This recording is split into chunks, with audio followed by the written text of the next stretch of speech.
真的是够了！你这个黑羽组织怎么会有你这个白痴？谁白吃了？我每次吃东西都给钱了。今早吃的糖葫芦就是我花了100两买的。100两？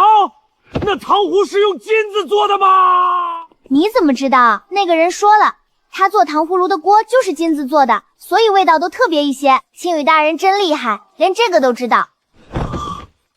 姨，你是月子诀头号杀手，可不可以不要一出门就被骗啊？没人骗我，我遇到的都是好人。去把这个人解决掉，记住，下手干净利落些，不要露出破绽。好，我杀完人去买点吃的，很快就回来。刚才甚至都没力气开口拦他了。不出意外的话，那个丫头一定会出意外的。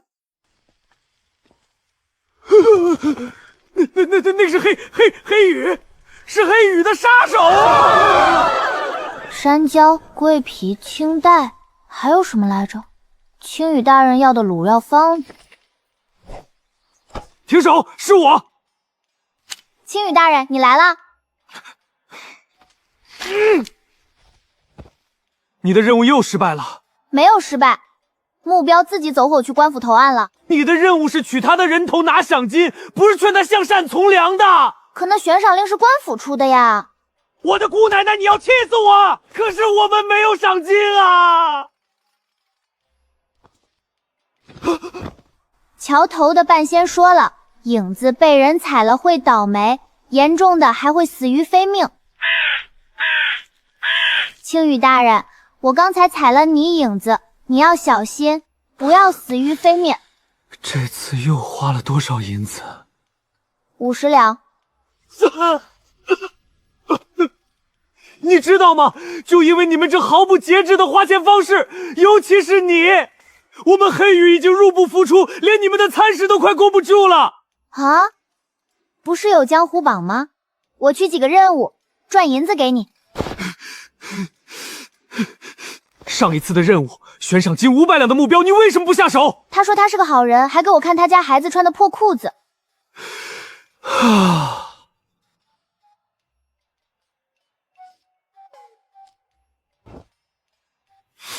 听着，茵茵，黑羽经营不善，今日正式解散。你在黑羽18年，这些银子算是你的遣散费，足够在远郊买套小院儿，种点瓜果。凭你那一身蛮力，即便是做苦工，也定能。青羽大人是想让我用这些银子做本钱，学习经营，赚钱帮你重开黑羽吗？不，算我求你，千万别！你就安安分分做普通人，平凡度日，就是对我最大的帮助。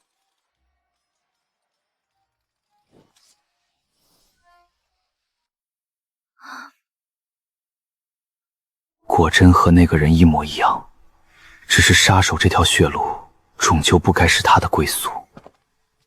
离开这里，他应该会有更好的去处吧？大概吧。黑羽是因为我不知节制花银子才解散的，我一定要赚够银子帮青羽大人重开黑羽。姑娘，你在我醉香楼门前做什么呀？我师兄说这里赚钱很快，这里悬赏很多吗？来钱就考虑来我们醉香楼吧，以你的姿色，定能成为头牌。在这里我也能成为头牌杀手？真的吗？那我要来！这料子太轻，遇到突发状况恐怕派不上什么用场。发簪倒还牢靠，真遇到麻烦，至少可以用来防身。但这个耳环太差了，这种硬度只能勉强废掉对手一只眼睛。哼，奇了怪了，别的姑娘头一回进来，哪个不是哭哭啼啼要死要活？你看她镇定的跟回自己家一样，这能是第一次？要不让我先去验验？做你的春秋大梦！这可是百年难遇的上等货色，就算性子冷了些，老娘也能把它调教成摇钱树。姑娘啊，既进了我这醉香楼，可就不能再板着张脸了啊，得笑，得让爷们儿高兴，明白吗？他们高兴了会给银子吗？那是自然，只要你乖乖听话，伺候好客人，取悦了他们，一次这个数，5两银子。若有贵客打赏，另算。凭你这模样，当头牌花魁都不是难事。如何取悦他们？帮他们杀人可以吗？哎呦喂！瞧你这冷冰冰的小模样，没想到还挺会说笑话呢。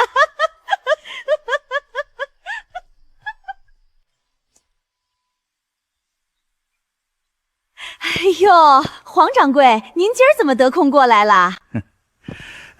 早有这样的好姑娘，爷早就天天来捧场。清场，爷一会儿要在这里招待一位贵客。各位爷，对不住，今日醉香楼被黄老爷包下了。各位的酒钱算我的，还请诸位行个方便，明日请早。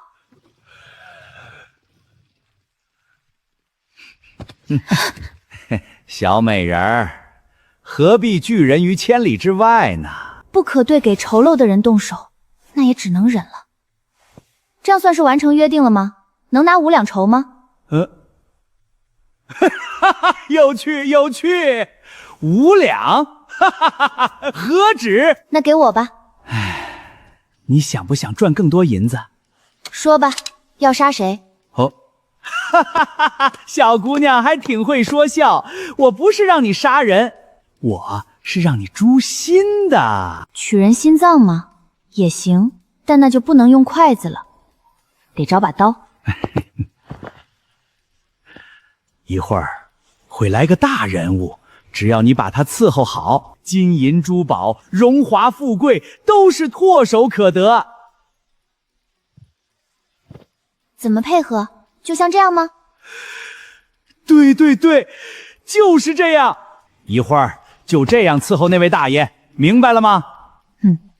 反正就是先做腿上取悦了，再杀，然后取心脏，可以，不难。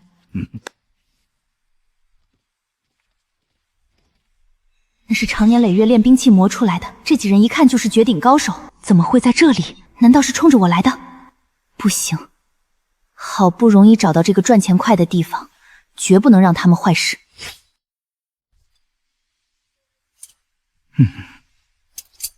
这发插质感更好，杀神更快。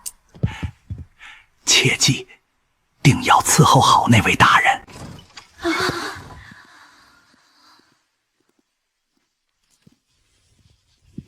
少主，您请用茶。且慢，你说有密函需要亲自交给我。是。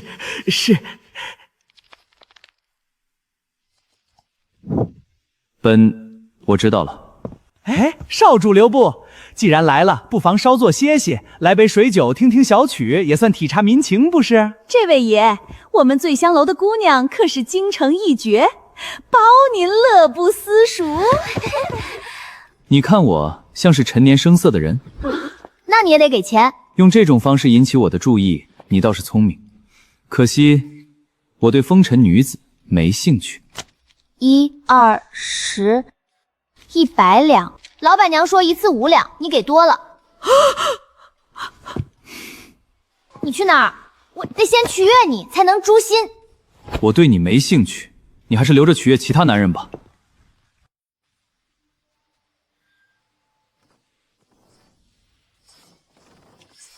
有刺客，保护三皇子！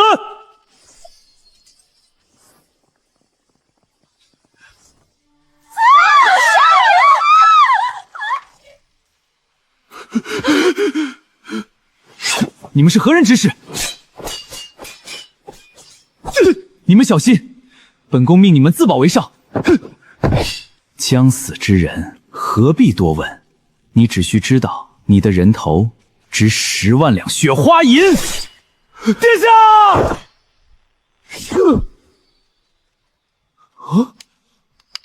他的人头真的值10万两？挖他心脏多少银子呀？也有10万两吗？啊，是什么挖的心脏？我没让你行刺三皇子啊！啊？你又是何人？黑羽，月子诀杀手。什么？黑羽？黑羽？完了，我的仕途彻底完了！你这醉香楼怎么既混进了刺客，还有个黑羽的杀手啊？我也不知道啊！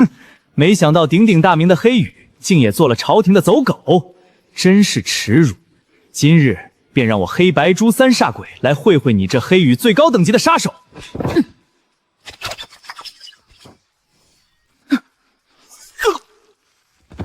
黑煞，朱砂，你的剑！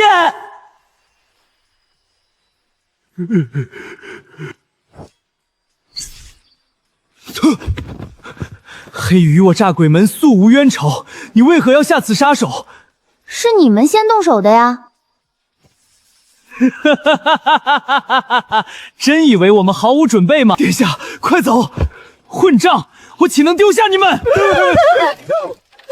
今日谁也别想活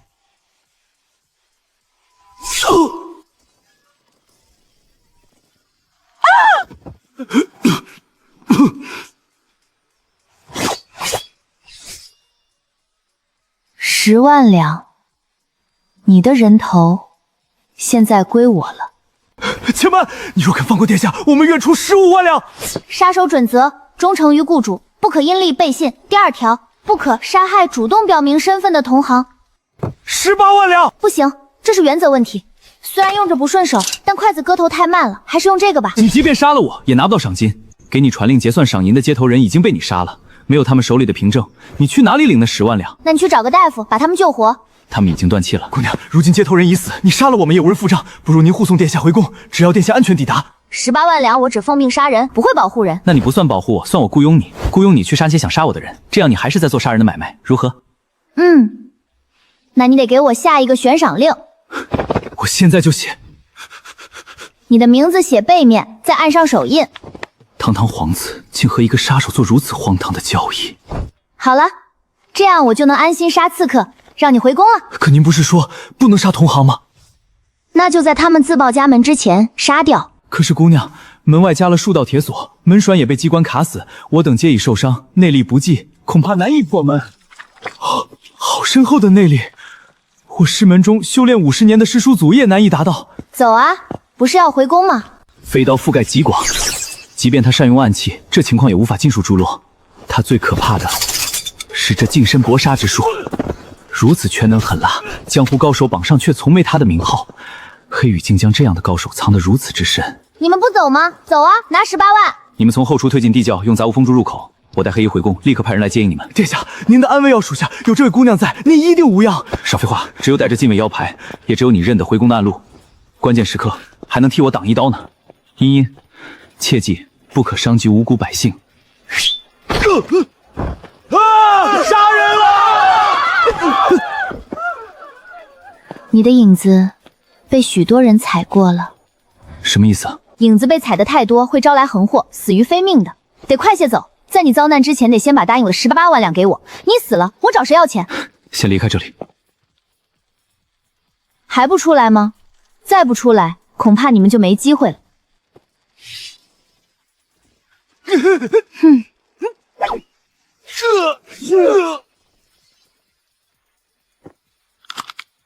这么弱也出来当杀手？你就不能留个活口，拷问一下幕后指使吗？那个太难了，我没学过留活口。有好多人正朝这边来。喂，你对方人多，不敢了啊？不是，他们没有杀气，不是来杀你的。三殿下，微臣救驾来迟，罪该万死。我的侍卫还困在醉香楼，速派人接应送去治伤，要快，用最好的药。微臣遵命。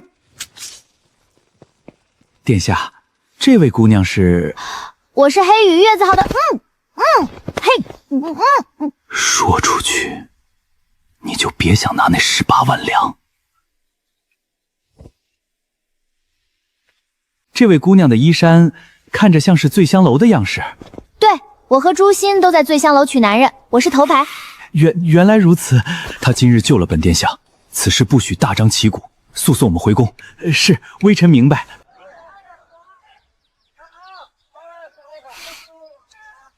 纵使她伪装成老妇人，也逃不过我的眼睛。拿下，留活口！天爷呀！你们这是做什么？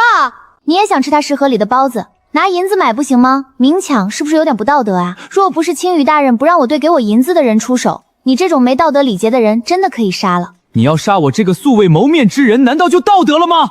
青羽大人说了，被下悬赏令的都不是好人，但是也有例外。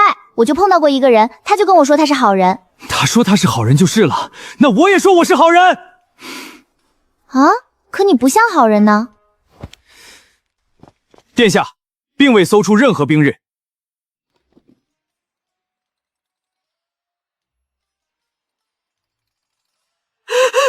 光天化日欺压百姓，你们！老人家是在下唐突了，稍后必当加倍奉偿，万望保重贵体。你惹的事儿也来说两句。太难吃了，以后别做了。得罪了，方才纯属误会，还请您海涵。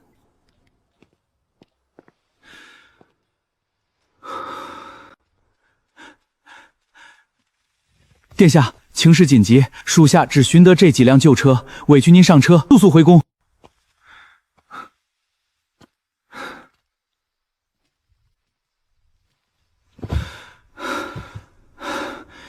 记得派人接应那些手下，他们伤重，耽误不得。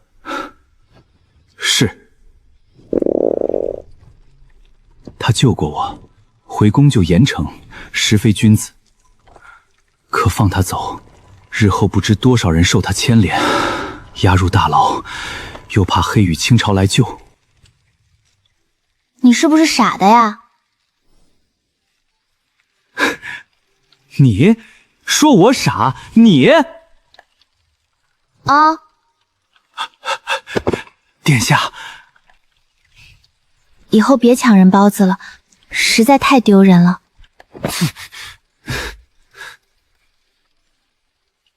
发病了？别怕，我几位师兄偶尔也这样，让人睡过去便好了。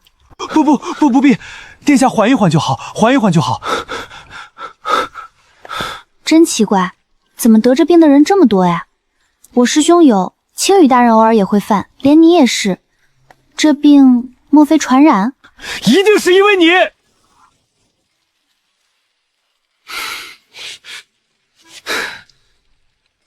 都怪姓黄的，非要我出宫揭密函，回中之后定要治他们的罪。发现什么了？信鸽。你把那鸽子抓来看看。抓不到吗？你怎么回事儿？又抢包子，又抢信鸽，是不是有点太无耻了呀？难怪会被人下赏令。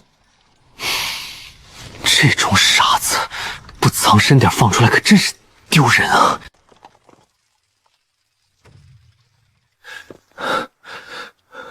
殿下，您怎么憔悴成这样？黑衣，我才出宫1日，就将殿下累成这般模样。不怪他，属下这就辞去锦衣卫之职，回来给您当侍卫。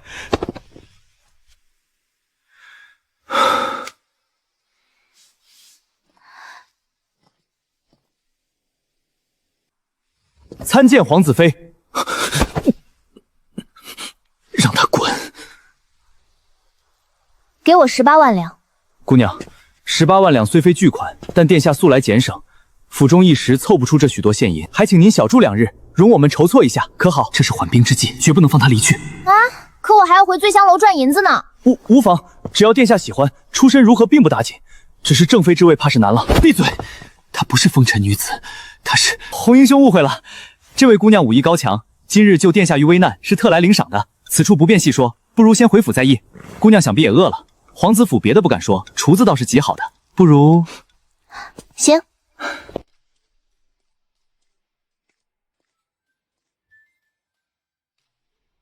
殿下，这不合礼数，您先用膳，稍后属下自会带茵茵姑娘去下人房。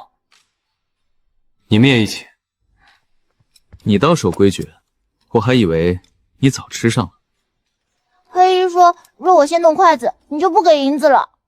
你身上有伤，坐下吃。殿下万万不可，茵茵姑娘光且算是侍妾，与您同席尚可。滚出去！这就饱了。本宫还以为你能吃下一头牛，可是菜不合胃口。平日里都吃些什么？还是说这菜式太精，你吃不惯？有毒。有毒？你怎么早说？怎么不等我毒发身亡了再说？那我下次等你毒发身亡了再说。不会的，殿下的膳食都用银针验过，更有内侍试菜，怎会有毒？姑娘怕是误判了。傻子从不说谎。查！一次次要取我的性命，如今竟敢在宫中下手！给我彻查，掘地3尺也要把人揪出来！姑娘当真确定菜中有毒？可能指出是哪一道？大多都有毒。都有毒，绝对不可能！姑娘是不是误判了？我常替师兄试毒，从不出错。当务之急是将这些膳食送去内廷司，命他们仔细查验。三皇子从不涉朝政，也不管闲事，谁会非杀他不可？有事就说。启禀殿下，叶昭仪求见。他来做什么？已经是昭仪了，怎么还来招惹殿下？罢了，请召集在府门外相见。不知廉耻，心机深沉，活该不得圣宠。你去跟着殿下。我伤势未愈，护驾不力。茵茵姑娘，可想再多赚些银两？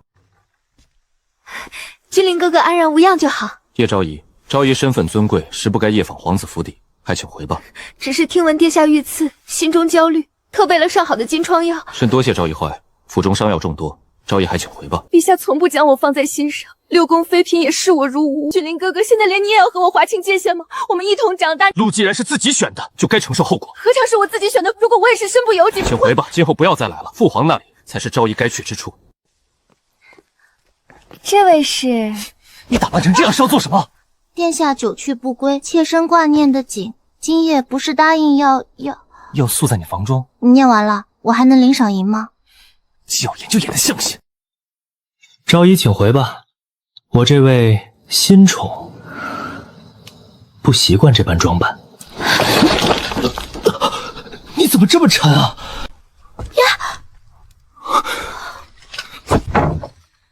怎么可能会被那个女人几句话就带走？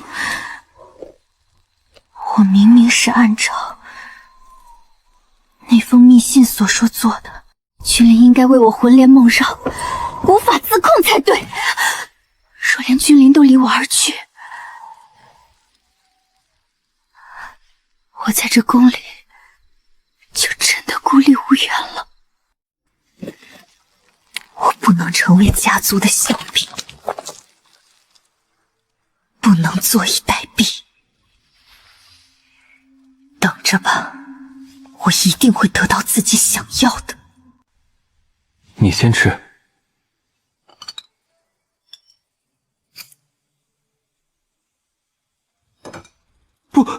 不是吧？又是有毒？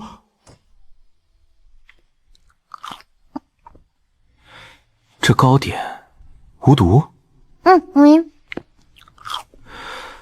菜有毒，糕点无毒，问题究竟出在哪里？这位姑娘真是好本事。放肆！司命，你竟敢擅闯本王皇子府，未免有点太过猖狂了。哼，我奉皇上之命前来调查您中毒一事，明察暗访皆可，不必通报。至于为何无人发现我的行踪，就要怪您府中侍卫太过无能。这么多年了，殿下身边还是敬仰些不中用的。小姑娘，你这变毒的本事是跟谁学的？师承何处啊？这个还用学吗？那你总该有师傅吧？锦衣卫红缨求见，快传！看到了吗？这才是皇家侍卫该有的规矩。看来改日我真得向父皇进言，好好整顿一下宫里的规矩了，免得有些人越发不知尊卑。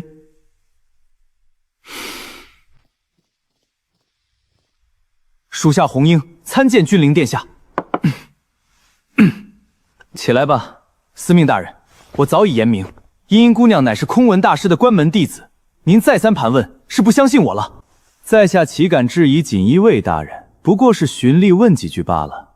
毕竟从未听闻空文大师精通毒术一道。司命大人又是如何断定殿下膳食有毒的？哼，银针验过，内侍也试过，皆无异样。你是如何得知的？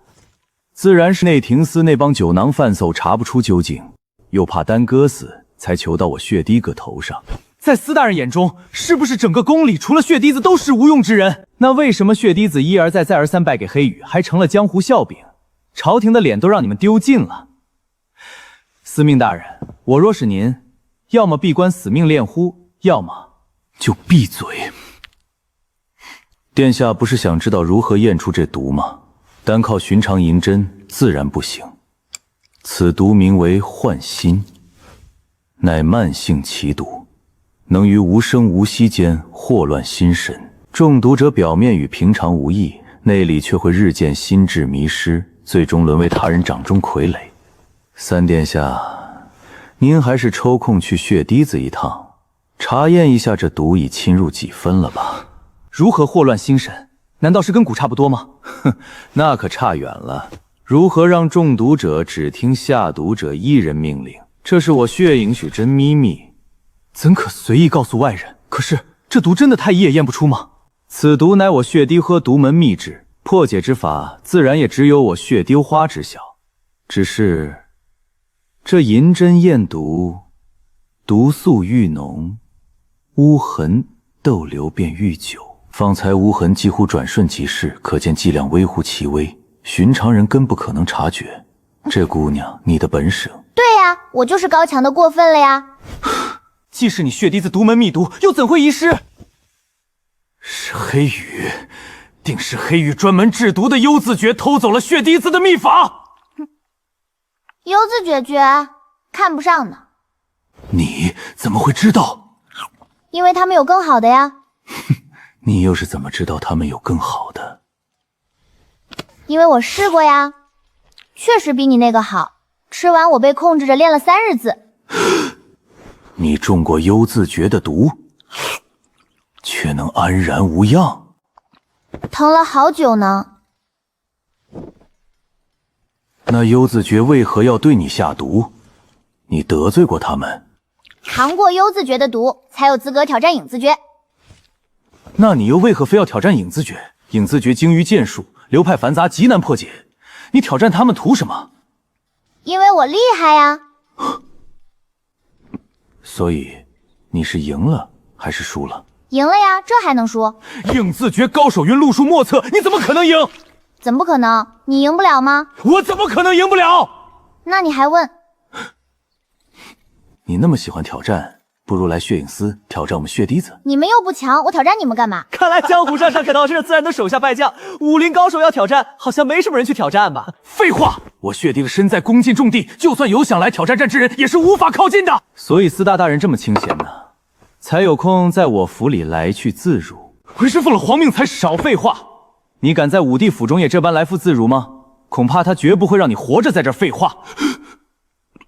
司大人，我皇子府虽不如武帝府上森严，却也不是什么人都能随意撒野的地方。下次再来，还请按规矩通传，否则会这般运气了。司命大人，殿下的话，您该领命才是。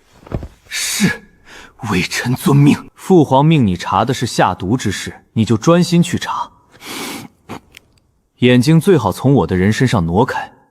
有那闲工夫，不如好好操练一下你的血滴子，免得次次败给黑羽，丢尽朝廷颜面。是，微臣知道了，微臣定会好好调查下毒之事，早日向陛下复明。若无他事，微臣告退。这家伙太难缠了，我差点没拦住，总算把他糊弄走了。看来我们日后行事需更加谨慎才行。黑羽是不给你饭吃吗？怎么吃这么多？给饭，但是不好吃。你只要记住，万不可透露你是黑羽杀手这件事。以后再遇到那个人，绕着走。绕着走也有银子吗？给你1两。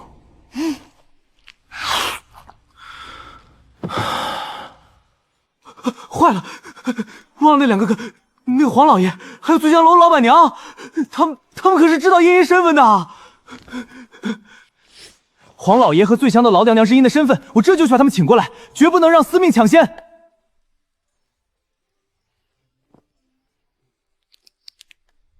你坐下。什么？问不出来？是，大人，无论属下如何威逼利诱，那黄老板和醉香楼老胆娘都一口咬定毫不知情，只说那姑娘是临时招来后厨帮工的。废物，那就上刑！我倒要看看，是他们的嘴硬，还是血滴子的刑具硬。已经被君临殿下保下了，是皇上亲下的旨意，说是无罪释放。我们再审，可就是抗旨了。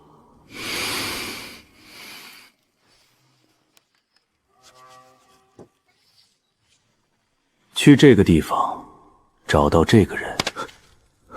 此人是……人人都说空文大师归隐山林，踪迹全无。可2年前被我安插在江湖的眼线发现了蛛丝马迹。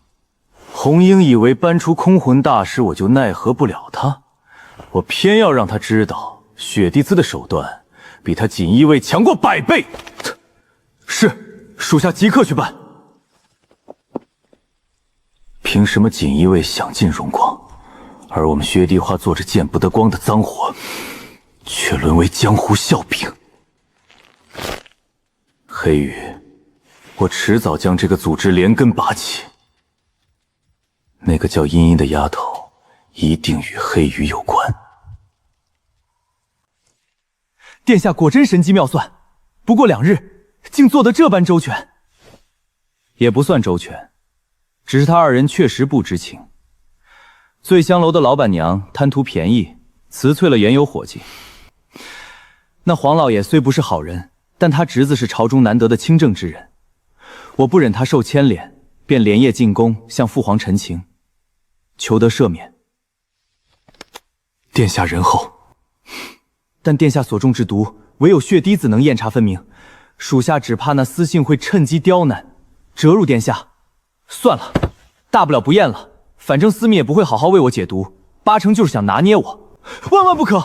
殿下，此毒诡异，拖延下去只怕贻误时机，后果不堪设想。若是你，你去看司命那嘴脸。我可以验。你可以验，需要准备什么？银针还是特制的药水？你尽管说。准备银子5两。成交。这毒药怎么验？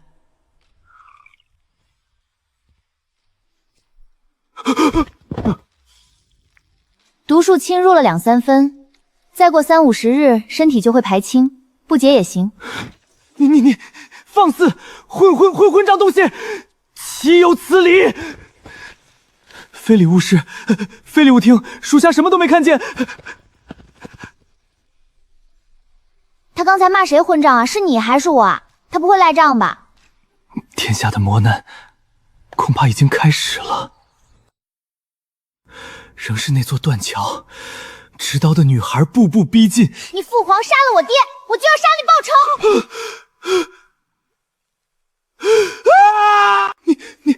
你在那儿做什么？喊那么大声做什么？吓我一跳！到底是谁吓谁？你在床顶做什么？我还以为见鬼了呢！杀人啊！那个位置最好，若有持剑刺客，我从上方奇袭；若有人放迷烟，高处也不易吸入。就算刺客用暗器，也伤不到我，那是最安全的位置了。那我呢？刺客若直救我性命，我岂不是一命呜呼了？我只管杀人，你死不死与我何干？你就说刺客死没死吧吧。啊，对了，你要是死了，头能给我吗？去江湖榜找找，说不定还能找到下悬赏令的人。你黑夜！殿下有何吩咐？这是怎么回事？不是让你安排厢房了吗？是安排了，可茵茵姑娘不肯去。太远有杀手的话来不及。这哪是杀手暗卫，根本干的是贴身护卫的活儿，只不过贴得太近了。那也不能吊在我床顶上，差点吓死我！以后不许吊在上面，否则扣你银子。你有没有想过，为什么那么多人想杀你？你好麻烦。茵茵姑娘若执意守夜，属下这就取被褥来，您委屈一晚，歇在地上可好？殿下也请安歇，明日还要查那中毒之事。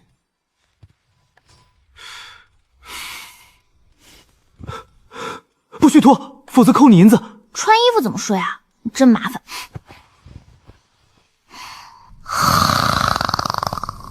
就这睡相还暗卫呢，真来刺客，怕是早被大卸8块了。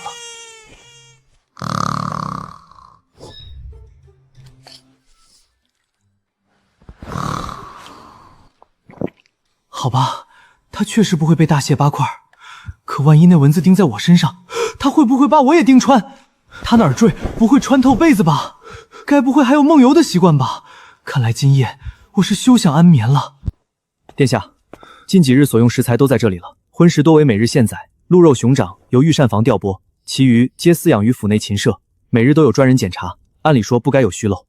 那你所见，下毒之人会从何处入手？属下遂将全部厨具更换一新，但仍怀疑是这些器皿有问题。若毒在锅壁，每道菜都该带毒，但有毒与否竟随机出现，毫无规律，这说不通。那问题必是出在这些瓜果蔬菜之上。下毒者将毒下在某一瓜果或菜叶，既避人耳目，又让人防不胜防。可我们无法一一查验，那种验毒容易只有司命手中才有。要是能有其他法子验毒便好了。茵茵，想不想赚更多银子？只要你帮我们找出这些菜里哪些有毒，找出一样，本宫就给你1两银子。不干！你连银子都不赚了？说好今日给的18万两还没影儿呢，前日的10两，昨日的7两8两，反正都没给，我不干。 18万两还没结清，你不是说早就准备妥了？原本备下了，可您答应陪醉香楼老板娘改营酒楼姑娘的遣散费，加上茵茵姑娘打坏的桌椅门墙，还有用最好药材诊治重伤弟兄、打点服饮的赏金，都从中支取，便不够支付茵茵姑娘的了。那就快去内务府支取，这些开销不都该算在宫中公账上吗？去过了，内卫府如今是九皇子的亲信，咱们去支银子，他们有100个理由推诿拖延。你们没钱啊？没钱还敢下悬赏令？若不是你将醉香楼砸成那样，何至于赔老板娘那么多钱？那我也赔一些。既然你诚心弥补，本宫若执意不收，反倒辜负你一番心意了。5万两够不够？5万两，再盖一座醉香楼都够了。大概是不够的，但不够的就由本皇子补上吧。谢谢你，你真是个好人。府中现银还有多少？大概8万两。还有你昨日用的那些闪石，也是价值不菲。确实是，黑羽从没吃过。你来说。那么贵两，1万两够不够？那2万两，够了，差不多了，不要太过分啊！殿下，属下可什么都没说。我还担心要3万两呢，你还欠我11万两，1文都不能少了。3万两，看眼下情形，内务府那边怕是难。殿下，你要去哪儿？去二哥府上借银子。早知道就该叫顶轿子，何必自己受这份罪？这样的景色会让我想起黑羽，想起青羽大人带我扑蝴蝶、抓蝉、带蛐蛐，好想青羽大人啊！100万两，只要存够100万两，我就可以重建黑羽了。我不去。二哥，我不去，那些大人太可怕了，我不去。二皇子殿下，侬爸去见兔子，老车说把门呗啊！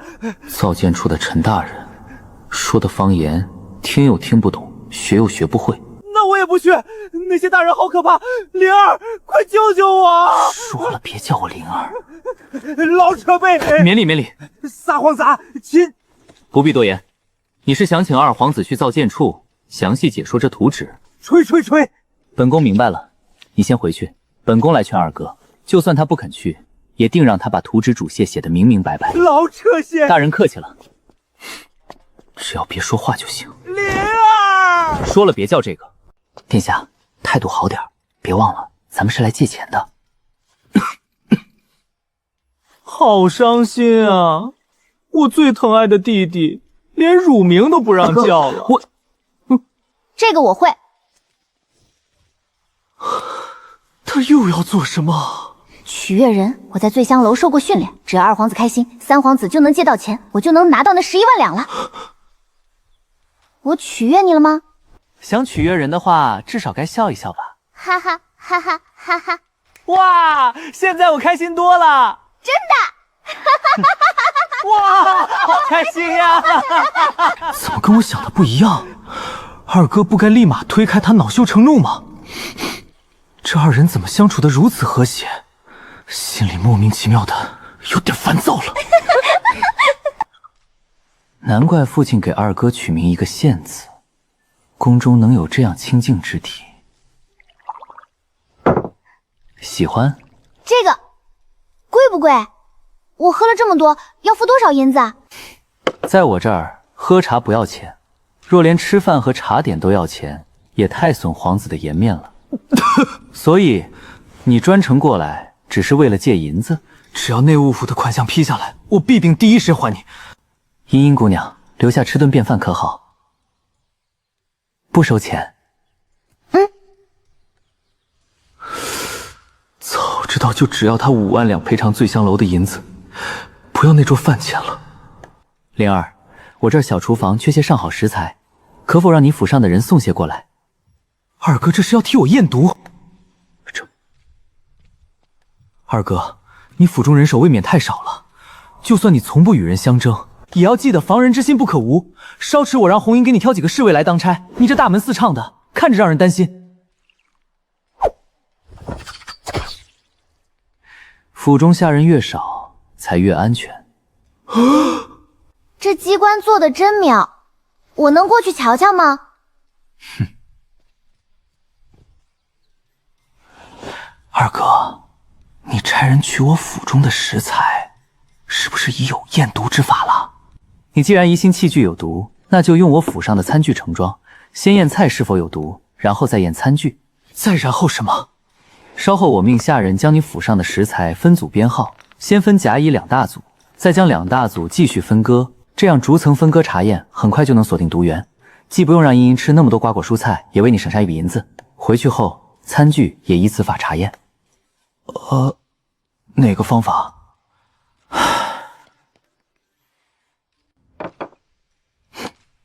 清一色水煮野菜，还以为他们是兔子成精。不喜欢？吃吧。难道你们……完了，被他发现了，这下他肯定要趁讨要验毒的钱。是怕我不够吃，才都不动筷子吗？你们不吃，我也不吃。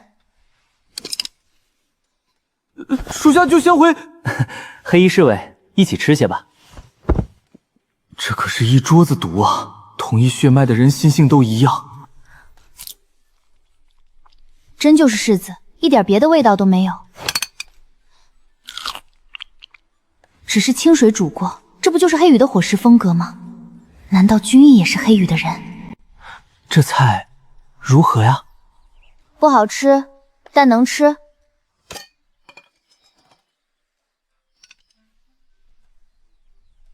都没毒吗？莫非真是器具的问题？茵茵想喝哪一碗？他们什么时候这么熟了？君谢殿下，我喝什么都可以。他叫三殿下，都只叫你呢。尝尝这个。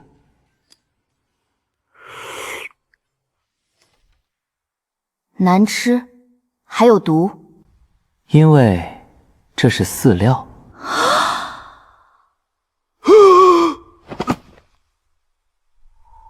是饲料？他们竟将毒下在了饲料之中。不是下，是种的。种的？这地里还能长出幻心毒？毒水灌棺，或是嫁接，这是青羽大人让我背的。他说月诀除了武力高强，还要有学识，是一种极难察觉的方法。毒素会天衣无缝地溶于作物中，难以察觉，更难以追究。这是黑幽子诀的手法，君务为何如此清楚？难道他真与黑有关？那你能不能找到是其中哪一作物被动了手脚？那你给我多少银子？二哥让你尝饲料，你不但不生气，连1文钱都没跟他要。我虽然也是让你尝饲料，但灵儿会和你一起尝的，毕竟我也陪你喝了一口饲料汤呢。我给银子50两，二哥借我5万两。他来时明只开口要3万两，原本我毫无头绪，只打算借3万付给茵茵，可现在有了明血所，我去查案处处都要打点，哪样不要银子啊？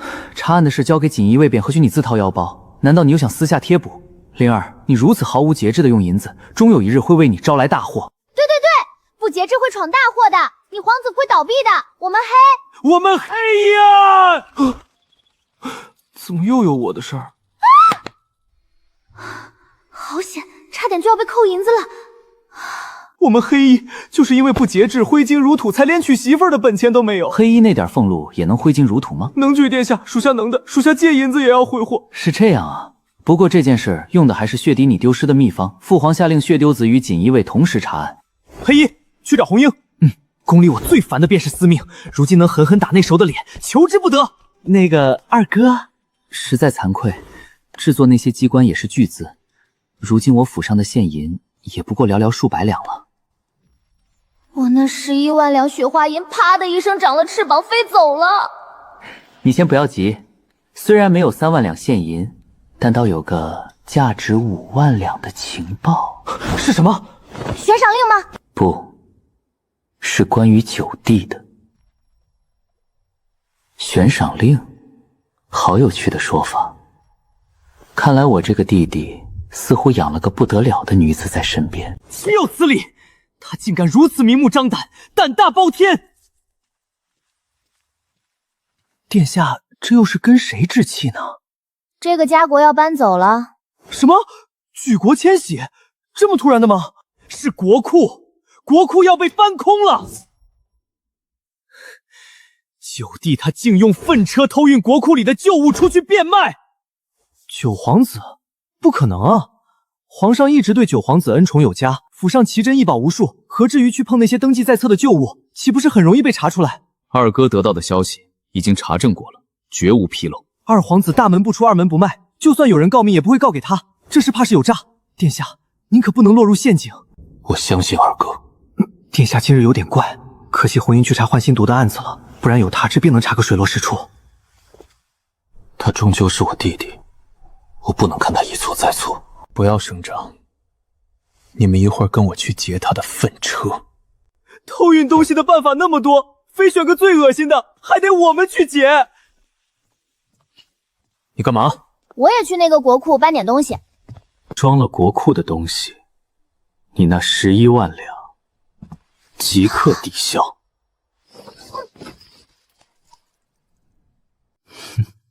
果然用银子就能拿捏他。殿下，这边更快。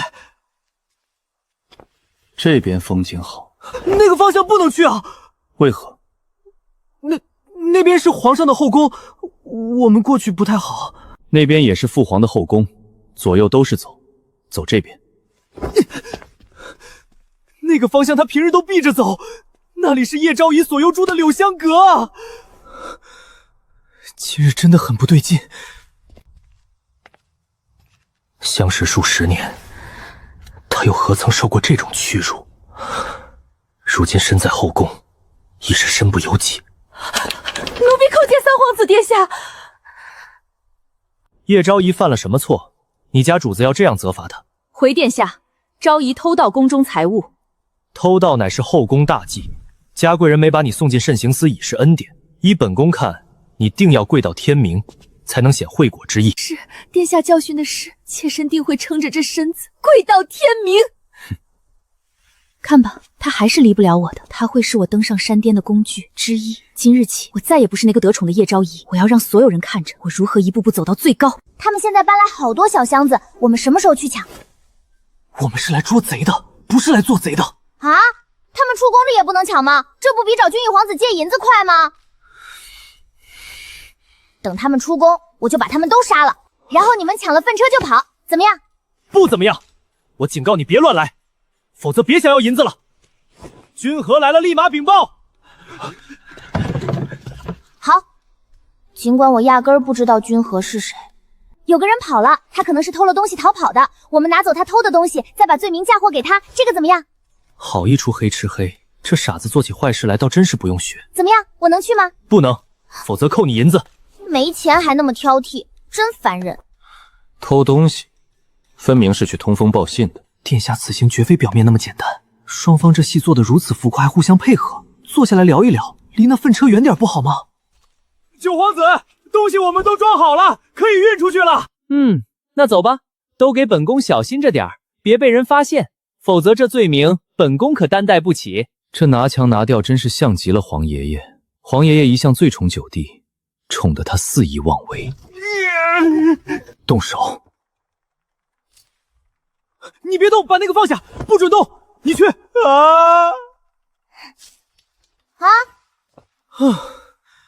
什么？快去！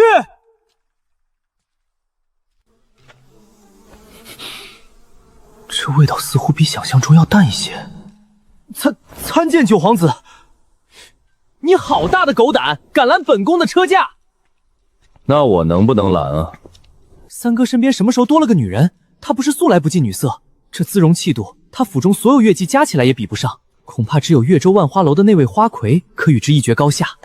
夜深双路重，九弟亲自押送粪车，真是勤勉，可要小心脚下，不要失足才好。皇兄关切，弟弟心领了。慢着，九弟，为兄府上近日失窃，丢了些小物件，正好收到密报，称赃物就藏于你这车中。皇帝是否能将这公桶打开，让为兄查验一番？不能。我说不能。混账！谁教你的规矩？敢如此和皇兄说话？是你拦我在先，我为何不敢？君临，看你等下如何收场。秦公公来了，这么晚了，您怎么会来这儿？皇上听闻两位皇子深夜在宫中争执，特命奴才前来传旨。我与九弟在此相遇不过半炷香的时间，秦公公就已得了消息并赶来传旨。看来这个前去通报之人能未睹先知啊。难道就早已察觉？可若看破，又何必自投罗网？这一局在父皇面前，胜者也绝对是我。二位殿下先消消气，容奴才传旨吧。皇上口谕，你们两个逆子，大半夜的不睡觉，闹什么闹？立刻都给滚到上书房来！父皇这么晚竟还在上书房。是，儿臣遵旨。怎么这个人和二皇子君临长得一点也不一样呀？真的是兄弟吗？我就是不能容忍，就算最终得意的不是我自己，也必须是五哥。我绝不容忍一个妇人之一的皇子登上那个至尊之位。殿下，您这粪车是非推不可吗？当然，这可是关键政务。这位九皇子自幼被太上皇宠得无法无天，若不是太上皇拦着，估计早被陛下打发去离营那种小城吃苦了。这味道我熟悉，是紫檀木特有的香气。说吧，大半夜的闹什么？父皇问三哥吧。这也太好看了，像从画上走下来的人，比三殿下好看50倍。算了，还是就好看一点吧。说吧，宫人夜半来禀，你们是闹出了多大的事儿？儿臣也不明白，只是觉得皇子深夜推粪车出宫，实在有损天家威严，便来劝了几句。不知这种小事为何会惊动父皇？父皇，他刚才分明诬陷儿臣偷东西，说儿臣偷了他府上的物件。偷东西？你们谁听见我说君和偷东西了？哎，九弟，皇兄原本不想说破，但现在不得不说了。皇兄夜半拦你，是因为近日市井流言四起，说国库空虚，边军粮草不济，所以父皇才下旨让皇子每夜用粪车偷运宫中之物变卖，以充盈国库。不可能，我根本没变卖任何东西。为兄当然信你，可架不住有居心叵测之徒造谣生事啊！甚至还说边境即将失守，现在京中人心惶惶，百姓不安呐。我看居心叵测之徒就是你，五哥在边境奋战，你就放出这种谣言，让百姓不安，你混账东西！君临是你长兄，你胡乱揣测，目无兄长。是儿失言，请父皇明鉴，这一切都是我的错，儿臣愿用性命担保，九弟和五弟绝无此意。尤其九弟，他生性单纯，绝不会做出如此大逆不道之事。儿臣相信九弟深夜运送宫中之物必有缘由，还请父皇明察秋毫。好，朕给你机会，说吧。父皇明鉴，这是儿臣向各宫娘娘募官的首饰绢帕，想在您寿辰时开市售卖，所得银钱全数捐给百姓。儿臣深夜以公统为掩饰，只是想给您一个惊喜。各宫娘娘所捐赠的物品都记录在案，儿臣从未售卖，更不知谣言从何而来，只怕是有人居心叵测，离间咱们父子。九弟所言极是，此事一定有人搬弄是非，还请父皇彻查到底，看看是什么人在宫中散播消息。否则九弟惊喜做得如此隐秘，怎会走漏风声呢？父皇，九弟做事虽然欠妥当，但终究是一片孝心，不如父皇生辰之日不办市集，改为拍卖盛会。你就是想抢功，惺惺作态。九弟，你误会了，这件事还是由你来办，也算是将功补过。我何过之有？我精心准备的孝心，怎么顷刻就成了代赎的罪过？原本想借机打压君临，没想到他早有防备。父皇，若为您准备寿礼成了过，那是不是……够了，这等小事也值得你二人争辩半天。来人，将今夜来报信的那个奴才拖出去，重打20大板，逐出宫门，永不录用。难道父皇已经知道我在宫中散布消息，引君临上钩了？君和，你说这件事，朕还要不要继续调查？儿臣以为此事到此结束。秦公公，明日将这些原样送还各宫。朕的国库还没空虚到要嫔妃卖家当的地步。事到如今，我就算死也要拉一个下水。儿臣知错。为表心意，儿臣愿捐出皇爷爷所赐的珍宝，三哥也会捐赠一些吧？哼，想必三哥府上奇珍异宝更多，毕竟三哥能花10几万两请个护卫。这件事知情者不多，他是怎么知道的？你想要护卫，去6扇门挑几个便成。10几万两的，找个由头送走，也不必给那么多。10几万两是我救他命的钱，我月俸才200两，我干活可多了，您可不能扣我银子。这女子不是君临的妾室吗？你就是那个10几万两的护卫？是暗卫，赶我走可以，但是银子可不能扣啊。父皇，此女来自江湖，不懂宫中规矩，还请父皇恕罪。这姑娘大概只会花拳绣腿，但儿子喜欢，10几万也无妨。君临近日遇刺，你既说你值得这价，就要贴身保护，万不可有失。我可贴身了，我睡觉都睡他旁边的。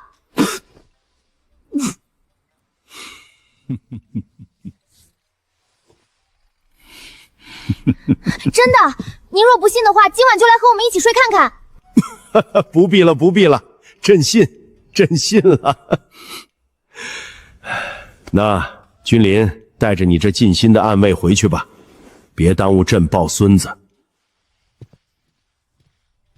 哈哈哈哈哈哈！原来他好这口，吓死了，没扣银子就好。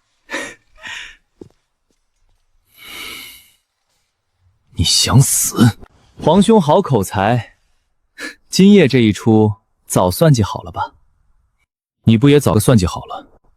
下回把事情做圆滑些，免得父皇一提彻查，就吓得你语无伦次。你不用猖狂，你那点伎俩，父皇细想之后必定能看穿。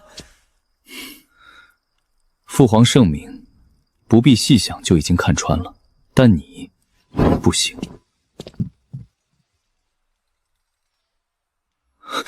你又做什么？你长得不像他们，是亲生的吗？我有验亲的方法，要不要试试？贱婢，竟敢妄议天家血脉！就凭你刚才那一句话，本宫纵是杀了你，君临也无话可说。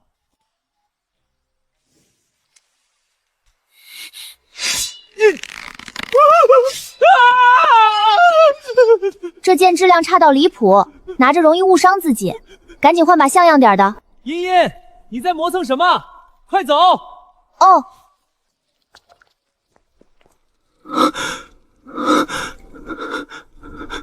我现在信了，他的确是护卫，他值10万两。怎么？回皇上，奴才只是见到一只有点特殊的旧钗。什么人会捐如此寒酸的首饰？看着仔细擦拭的痕迹，像是这人极珍贵的发钗。既然珍贵，怎会捐赠？那只褪色的钗就是这不得宠的嫔妃的，没想到竟沦落至被责罚跪在门外。怎么说也是君临的青梅竹马，是我看着长大的孩子，我不该如此待他。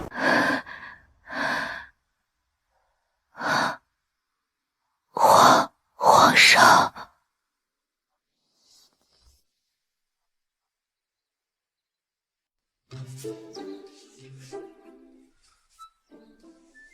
，11万两不结还让我干活，怪不得青羽大人说坏男人看到漂亮女子都会产生邪念，让我一定提防。果然如此，不给钱真是太邪恶了。殿下，出大事了！后宫变天了！皇上连下数道圣旨，内务府总管革职查办，皇后娘娘失职罚封，禁足思过。宜嫔被降了位分，叶昭仪成了柳香阁一宫主位。哈，后宫要下雨了，那咱们这边下不下呀？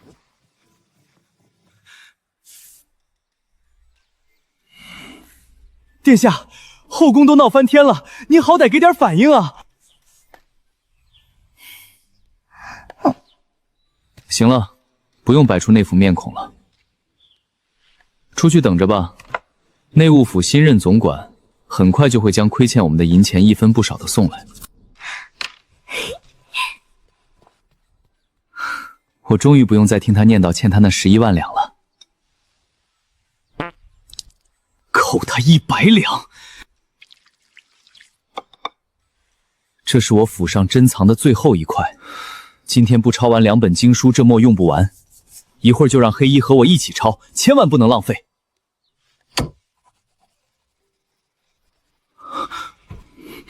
殿下，莫非这一切痕迹做的还算逼真？只是你制这东西做什么？能做什么？总不能让我跟父皇说我10几万请了个暗卫，现在没银子了吧？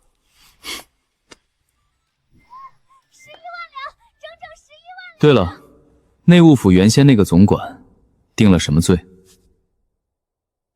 定不了罪了，他已在狱中畏罪自裁了。什么？他虽然多次刁难克扣，但所做之事也算在规章之内，并没逾越太大。为何要畏罪自残？殿下，叶昭仪被内务府克扣分令，无奈去厨房偷拿了糕点果腹，却被宜嫔娘娘逮住定了罪，罚跪宫门外整整1夜。人险些就没了。这样的大罪，即便他不自裁，也难逃一死啊！不可能，叶昭仪纵然失宠，也是尚书之女。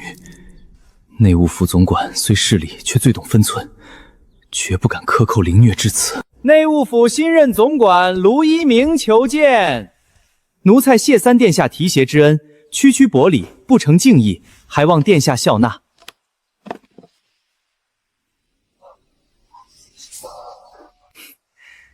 此物乃叶昭仪特意吩咐奴才精心打造。昭仪娘娘说，殿下您必定会心领神会。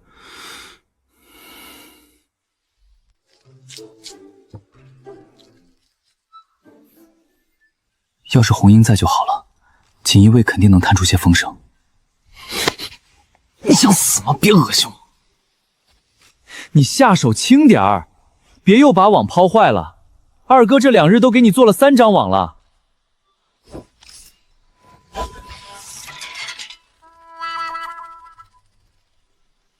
你哪来那么大力气？我不管，你自己去找二哥要新的。这次我绝不陪你挨训。秦公公到。秦公公突然前来，是父皇有旨吗？莫非是封王之事？殿下从未心急，是属下多嘴。快闭嘴吧！陛下找您商议，似是关乎攻防调度。记住，自己去找二哥。殿下，等等属下！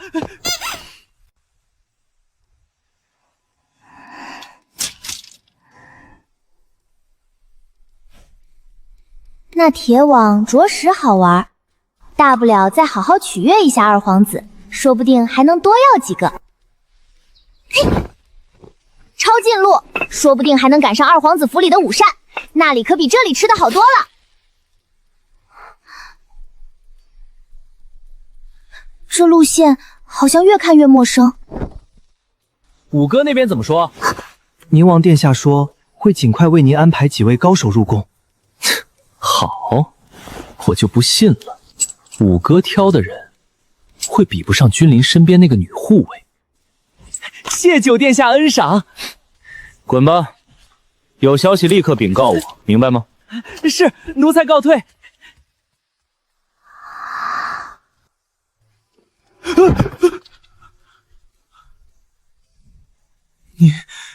你要干什么？难道你还想殴打皇子吗？我能要恩赏吗？哼，怎么，想要银子？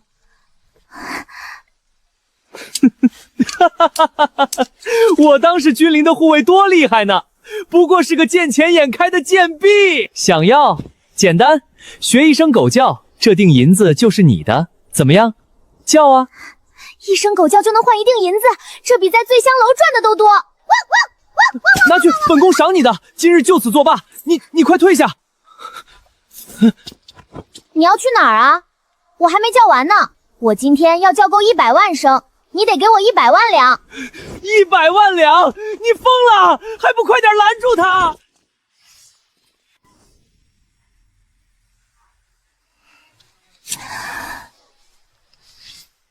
大胆，拦住他！别碍事！你竟敢！来人，有刺客刺杀皇子！谁要刺杀你？能不能等我学完100万声狗啸再杀他？我得先拿到银子。汪汪汪汪汪汪汪！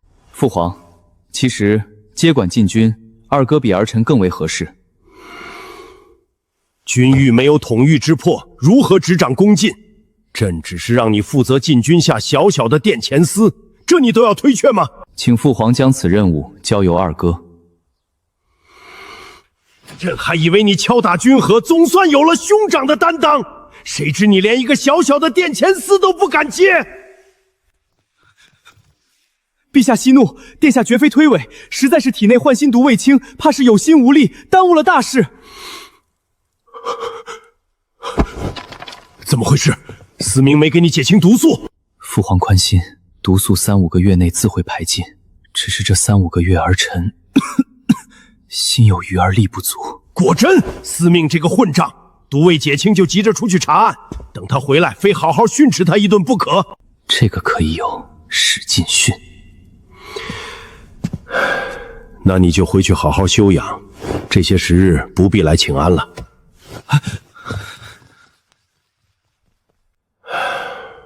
朕的3个儿子，一个畏缩不前，一个胡作非为，一个毫无野心。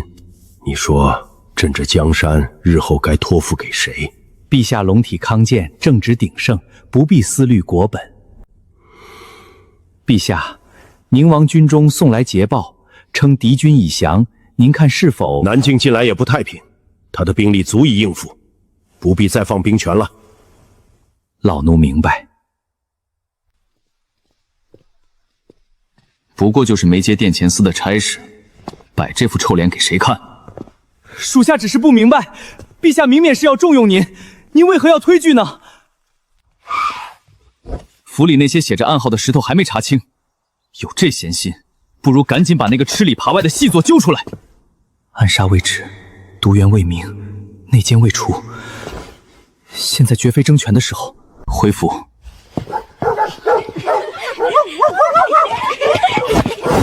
那边出什么事了？回殿下，是九殿下说学一声狗叫赏1两银子，所以君和，他竟敢如此折辱他！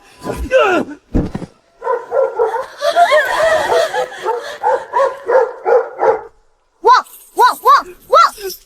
真的没有了，我的私库都快被你搬空了。那不行，这些不够100。三哥，你家这个护卫胆敢！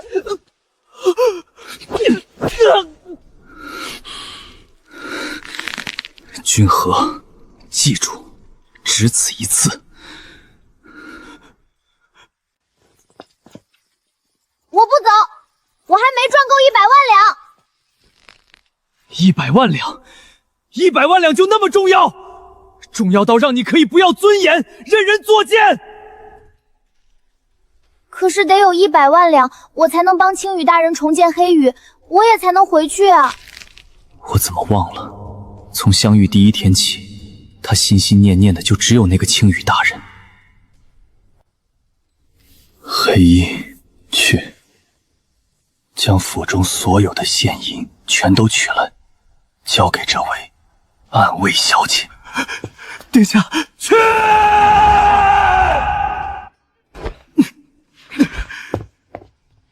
今天开始，你自由了。府中现银都在这里了，共9万两银票。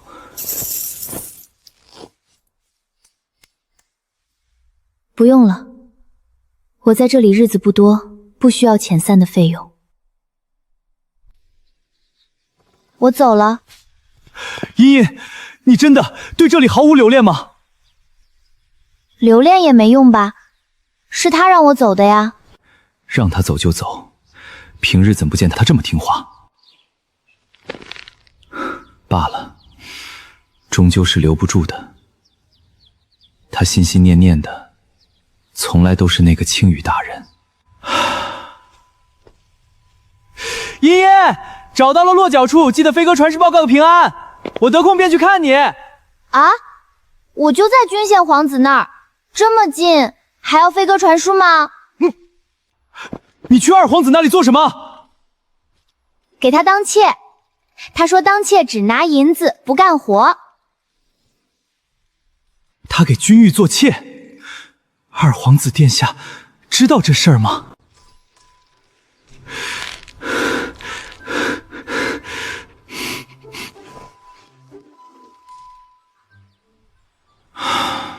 跟我发什么脾气？不想让他走就说呀。你刚才说什么？我可以给你当妾吗？给我？如果君献不要妾，就去问皇上，反正和暗卫差不多的差事，总之是皇粮，稳定啊。荣幸之至。娉婷，去将我的房间收拾一下，今晚茵茵就睡在那里。是。这脚步轻的异乎寻常，总觉得有哪里透着古怪。茵茵，九弟的确是损失惨重。我错了吗？在想君临，那就是他错了。他也没错。世间诸事，并不是非黑即白。妾要做些什么？晚上你就知道了。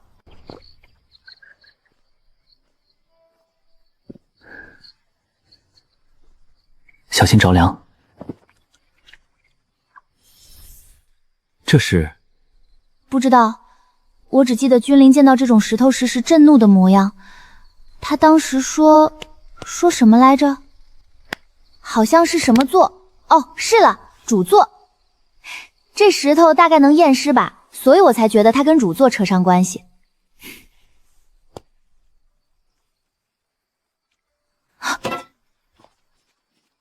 娉婷，这个去查清楚。是。去哪儿？你不是想知道妾该做些什么吗？不，他怎么还不放开我？怎么了？有点想打你。你在这里安心住下，我去西江，如果有需要叫娉婷就好。你还没说妾要做什么呢？真想知道吗？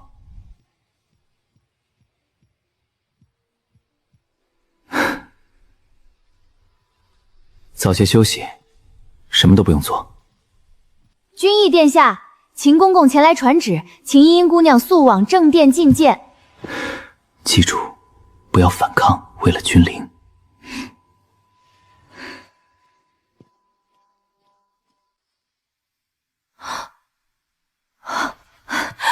不是，你不去吗？这次你先去，下次我再去。你不是喜欢茵茵姑娘吗？这次不去，只怕没有下次了。太上号连夜从云海园摆驾回宫，为的就是要她的死罪啊！我可不想去面对皇爷。你后悔的。出去时记得关门。既然已经露了行迹，就处理干净。要扔，就扔进湖心最深处。真是8辈子雪梅，每月就给那么点钱，活倒是一桩接一桩，就是见不得我闲吧。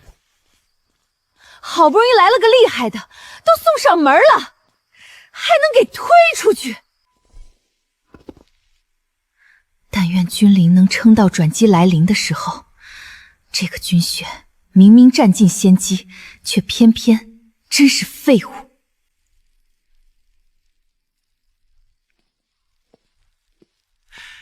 茵茵姑娘，暂且委屈了。我犯了什么罪？若姑娘蒙冤，陛下定会还你清白。记住，不要反抗，为了君临。是他吧？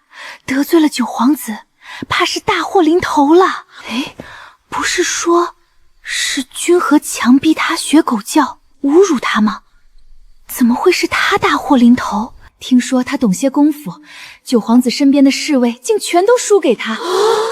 九皇子觉得颜面扫地，这才连夜请回太上皇皇做主。这姑娘怕是，哎，也忒欺负人了。仗着太上号宠爱，就不将我们这些奴婢的性命当回事吗？明明是九皇子欺人在先，凭什么被降罪的却是咱们奴婢啊？民女拜见太上皇。皇爷爷，就是他打的孙儿啊！我有吗？好大的狗胆！一个下贱的奴才也敢挑战天家威严！来人，给朕拖下去打死，不必再审。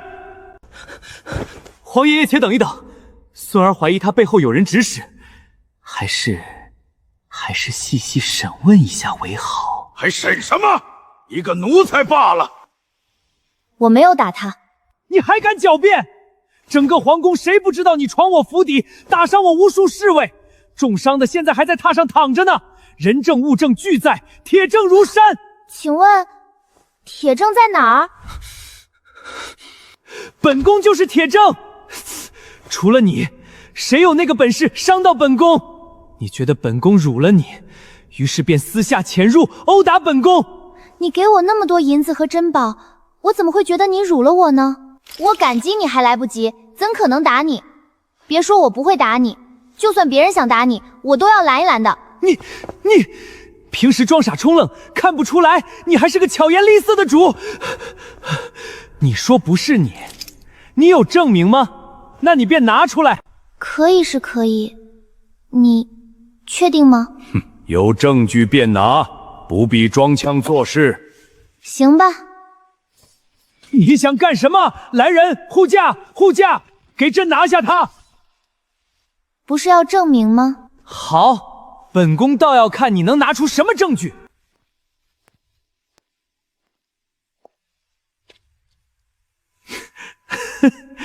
你该不会怀疑本宫这伤是假的吧？明明就是你打！君和，朕的君和，你怎么样？皇爷爷，他想伤害孙儿，杀了他，就地正法，立刻马上！皇爷爷，一定是三哥指使他来杀孙儿的。胡说什么？君临不会做这种事，是他无法无天，还等什么？动手！刀下留人，刀下留人啊！这位姑娘，她怕是已怀有皇家血脉啦！什么？皇爷爷，一个奴婢爬了皇子的床，定是贪图我天家富贵，用心险恶。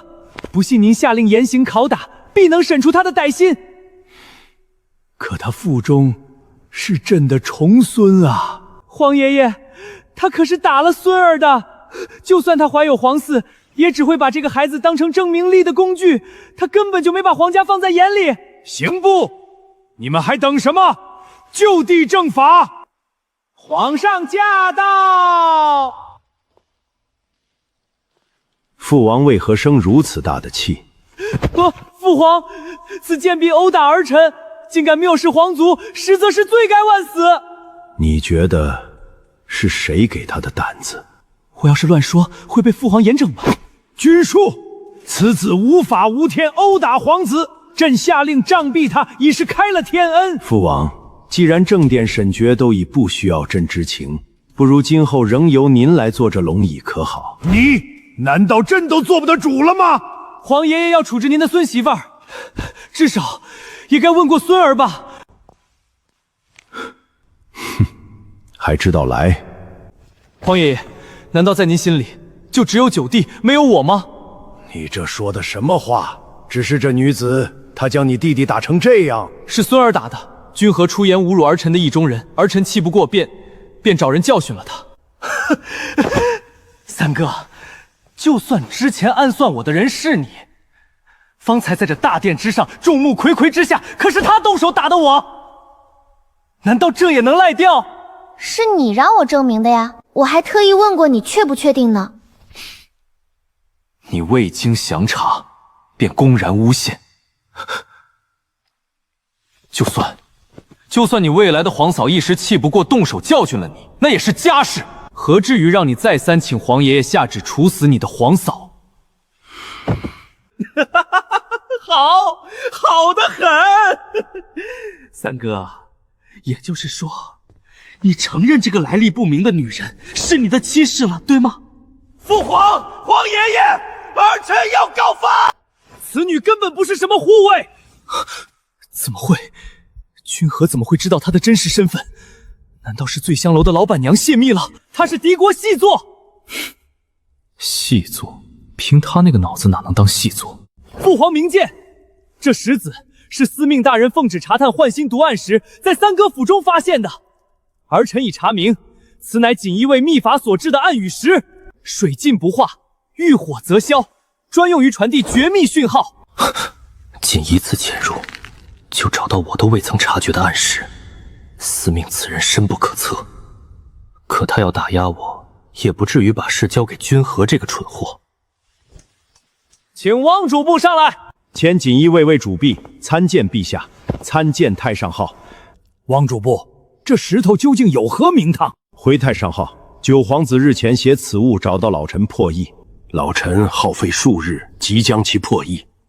这石头上传递的是皇宫内院的地势图，此时虽以图画为主，但夹杂着一些暗语。为此，老臣特意研究过这些暗语，说的是何时进入皇宫，还有什么？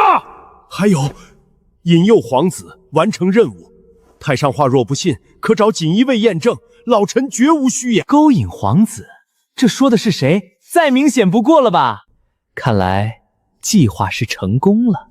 人人都知道，三哥念旧，府中皆是旧人。若细作是旧人，传递消息何必等到今日？唯有这女护卫来历不明，武艺高强，而且是她入府之后，暗语石才开始出现。不是她，还能有谁？更何况，好多宫女都说看到你经常鬼鬼祟祟蹲坐在湖边，人证我都已搜集带来，就候在殿外。你敢对质吗？我走神了。你说到哪儿了？问你敢不敢对质？对呗。说，你们都看见什么了？奴婢前日看见茵茵姑娘鬼鬼祟祟的在皇后娘娘喂鱼的金鱼池翻找什么，好像把一块白色的石头换成了青色。奴婢也看到茵茵姑娘挖衣贵人院中的海棠，奴婢还看到茵茵姑娘在院墙上查探，可能是要与什么人会合。你做这些干什么呀？皇后娘娘喂鱼的时候，耳坠掉池塘里了，我想捡出来换银子。那你挖人家海棠呢？太医说海棠可以入药，是药材，我想挖了换银子。海棠才能换几文钱？他根本不是想重建黑羽，就是单纯贪财。那你在墙上又是怎么回事？海棠可以入药，是我墙上听到的，但是石头我并没有捡拾，此物本就不值钱。还有，近来城墙外常有江湖游人前来游览，这些皆是在你来到之后才发生的，不是太巧合了吗？你不是细作，谁是？我怎么知道谁是？证据确凿，岂容你狡辩？你觉得以我的武功，想传消息需要费劲用这些外物吗？皇爷爷、父皇，你们看他还想狡辩，请立即下旨搜查君临府，必定能搜出更多铁证。君临，你是否被此女蒙蔽了？若你毫不知情，现在回头，一切都来得及。皇爷爷，他方才已亲口承认这女人是他未来的妻子，怎会不知情？怕有意包庇吧？来人，将此细作拿下！谁敢？疯了！为了个女人，你连天家颜面和自身前程都不要了？想拿人，就连我也一起拿下。你沉迷女色，包庇内奸，罪证确凿，还有什么可说？闹了这一出，你的最终目的还是这个呀？真是蠢！难道你就没发现我身边少了一个人吗？那个武功平平却总跟在他身后的侍卫呢？报，侍卫黑衣求见。选。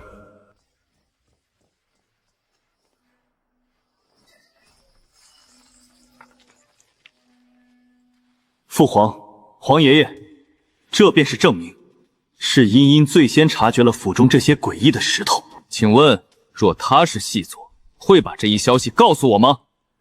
什么？这奴婢可是亲眼看到他把白色石头换成了青色的。啊，想起来了，鲤鱼池没有白色的石头，就因为石头都是青的。皇后那翡翠耳环我才找了好久，你是不是看错颜色了？对，是奴婢看错了，他是把青色石头换成了白色的暗语石。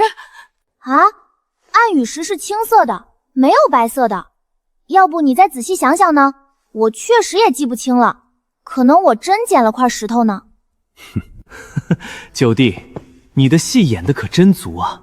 构陷未来皇嫂，企图牵连兄长，你可知这么做会让人以为你已经急不可耐的想要争夺储位了？你血口喷人，我根本没有。这些石头分明就是父皇，皇爷爷，自茵茵发现这些石头后，儿臣便暗中命黑衣与红英秘密搜寻。这些石头大多散布于后宫花园的池塘边，各位娘娘殿宇的花盆下，分布之广，几乎覆盖整个内院。绘制此图者，必已在宫中潜伏许久。然而，宫中唯有一处地方，干净的令人诧异，半颗暗玉石都未曾发现，便是你九皇子的府邸。三哥，你带个不知身份的女人回来，还想把脏水泼给我？刚才还说是敌国细作，现在就改口了。陛下，说起来历不明，九皇子府中的人才更值得推敲。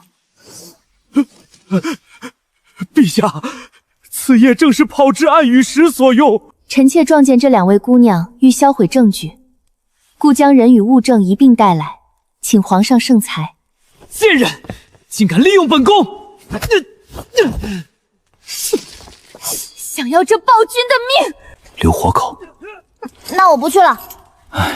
你尽量留活口。你这禽兽！今日我要杀了你，为姐妹们讨个公道！哎呀，习惯了，对不起啊。启禀陛下，此女已怀有2月身孕。君和，你真是造孽啊！造孽！你皇位下垒着多少白骨？我们今日杀不了你，但血债必将血偿。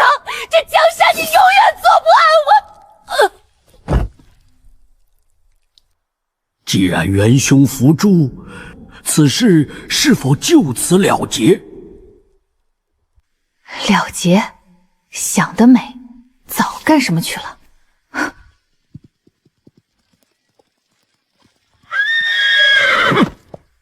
红英，她怎么伤成这样？侍卫太监都在里面护驾，通风报信的人也没回来，红英怕是有大事要禀。算了，我去吧。骤然入局，应该不会被二皇子骂吧？算了，要是骂我，我就骂回去，反正他也不敢拿我怎么样。不中用的皇子。没事的，皇爷爷在这里。帮我也看看，我怀几个月了？哦，好。您未见喜脉，什么意思？就是您没有怀孕。什么？你明明说……老奴只说您可能有孕，未必说一定有孕。你二人年轻，迟早都会有喜事的。是，父皇。韩约儿，你真的没来吗？名字都取好了，韩约儿，不应该姓君吗？我的孩子当然要随我的姓。罢了，没孩子也好，毕竟你我二人身份悬殊。其实我不是很在意。我是堂堂黑羽月字诀，而你却只是个皇子。不生气，不生气。皇上太上皇，宫女娉婷求见。传。红英，你怎么伤成这样？太医，快传太医！为取得这份悬赏令，锦衣卫和血滴子闯入江湖坝，死伤过百，司命大人也身负重伤。属下别说了，先疗伤要紧。陛下，可否请薛神医为红英诊治？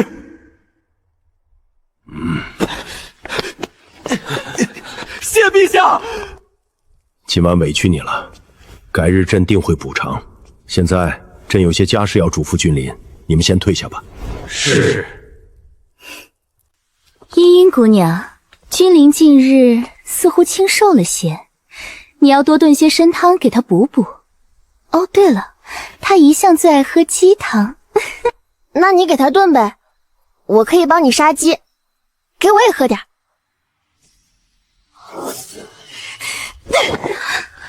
水性杨花，呸！茵茵姑娘，我们回去吧，二皇子还在府上等着您呢。等我做什么？自然是担心您，才会等您呀。那他怎么不在这里等？你怎么了？我好像受伤了，茵茵姑娘，你能送我回去吗？好吧，我送你回去。罗和烟还是失败了，可惜。我只答应把他们送到皇上面前，成功与否要看他们自己了。只是没想到，好在锦衣卫还算忠心，真的把悬赏令带回来了。只是，青羽大人，我们安邦朝廷中人，恐怕再难在江湖榜中。放心，我自有安排。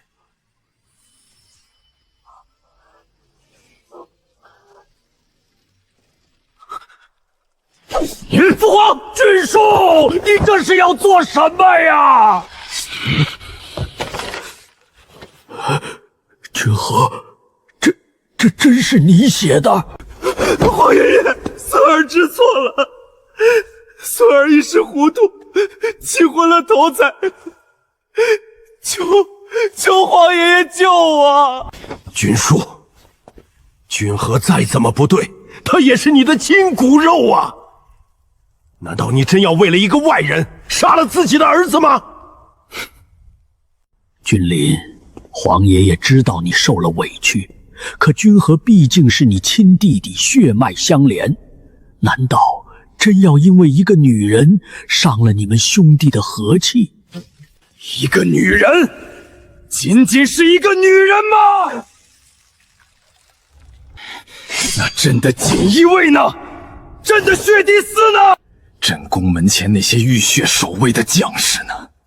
他们的命，在父皇眼里就如此轻贱吗？不过就是些奴才罢了。不成器的混账东西，沉迷女色，构陷兄长，还敢买凶刺杀未来的皇嫂！今日我就带你回云海园闭门思过。皇爷爷，您能宽容买凶杀人屡教不改的君和，却容不下一个只想求个公道的君临吗？皇爷爷绝无此意，皇爷爷只是不忍看你们至亲骨肉自相残杀呀。君临，你一向最是仁厚，无论如何，他是你弟弟，你就原谅他这一回，好不好？儿臣恳请父皇为儿臣做主，只求父皇保全儿臣与茵茵往后平安顺累，不再遭此无端横祸。君和构陷兄长，买凶杀人，罪证确凿。即日起，革去黄带子，前往开元城，非诏不得回京。父皇，儿臣知错了，你怎么罚儿臣都行，求求你别赶儿臣走。他人呢？那个茵茵姑娘刚随二皇子府上的那位宫女走了，看方向似是往二皇子府去了。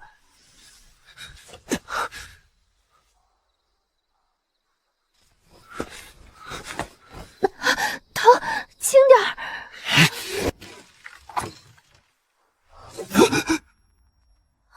三殿下，您这才叫无耻吧？怎么不敲门就闯进来？无耻！对不起。哟，这不是我那无耻的三弟吗？你怎么在这儿？不然呢？你想让我在哪儿？你没对他做什么吧？差一点。君临，只此一次。下次我可就不会差一点了。你放心，绝不会再有下次。你把娉婷弄哭了。我帮你哄平莹，但是你要记得欠我一次。知道了，这就交给你了。我们先走了。你为何不动？难道还想给二哥做妾？做妾1个月才50两，傻子才干呢。我还是回醉香楼吧，毕竟我也受过专业的训练，知道如何取悦男人。少废话，跟我回去！回去？你不是说让我滚蛋吗？我在大殿上说你是皇子妃，你怎么不记这么清楚？真的，我能回去了，你不赶我走了？太好了，200两！行了，快带人回去吧，路上小心点儿。记得欠我一次。人一走远了，你不必再演了。谁演了？我是真的心疼。茵茵姑娘跟着三皇子那个草包，简直暴殄天物。哦，你是觉得她跟着我比较好吗？跟着你更浪费，但跟着我就不一样了。以她的武功配上我的智谋，我们2人联手，早晚会坐上武林盟主之座。你说的没错，他确实精通毒理，而且并非有意去探究，更像是一种近乎本能的洞察，能从这些毒粉中精准察觉到可食用的那一种。他对毒可不只是了解那么简单。他配药时看清了吗？是苗疆的方子。苗疆女子常以参石骨炼毒，为去除疤痕研发了这种秘药。这么说，他是苗疆后人？不像，今夜正殿上我见过他的身手，迅疾如电，善用短兵暗器，那绝不是寻常苦修可以练成的，像是……娉婷，如今这江湖之上还有哪些门派是以人炼药的？苗疆最为寻常，但大多是女子自愿以身融骨。唐门早年也以人炼药，近年渐归正统。再有便是千毒门，他们专掳童男童女以示百毒。只是千毒门早在10数年前便已被武林正道联手围剿灭门了。毒体深可搏杀，剑术也超绝，能将这些特质集于一身，可不多。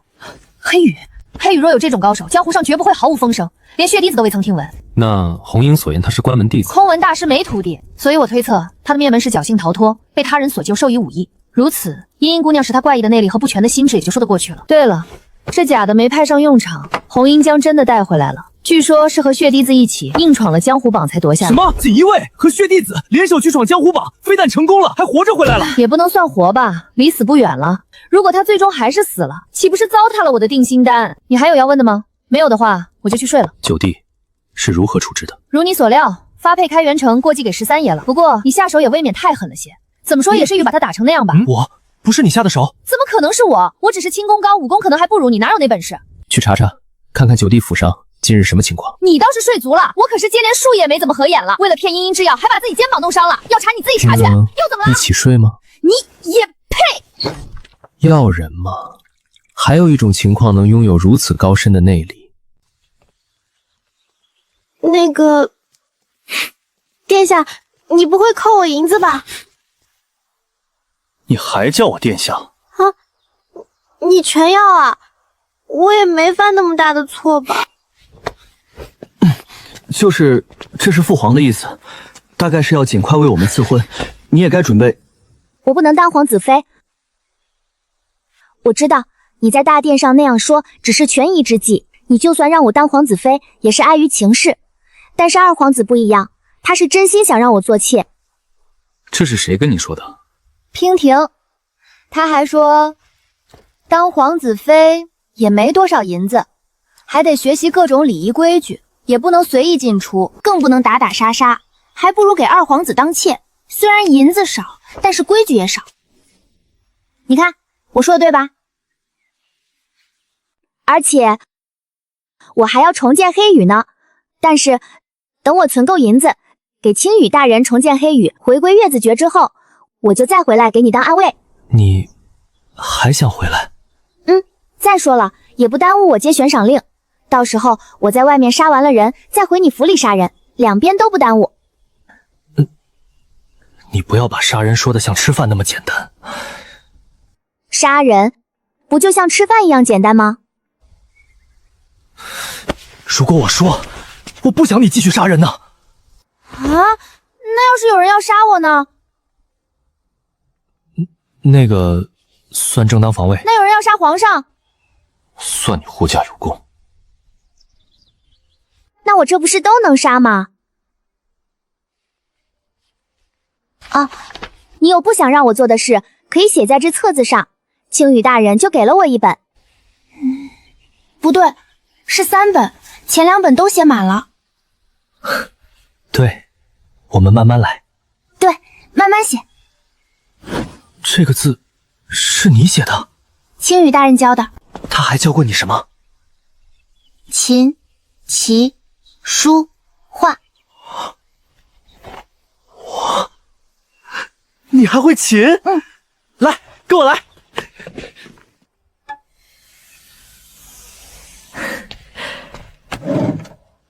来吧。那你离远些。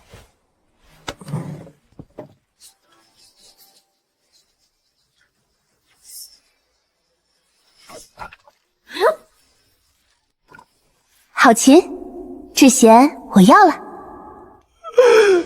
莫非啊！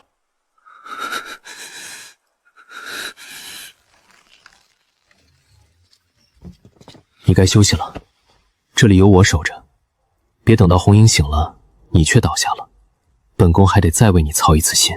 薛神医说，若不是他身受重伤后仍日夜兼程拼死赶宫中报信，伤势绝不至于恶化至此。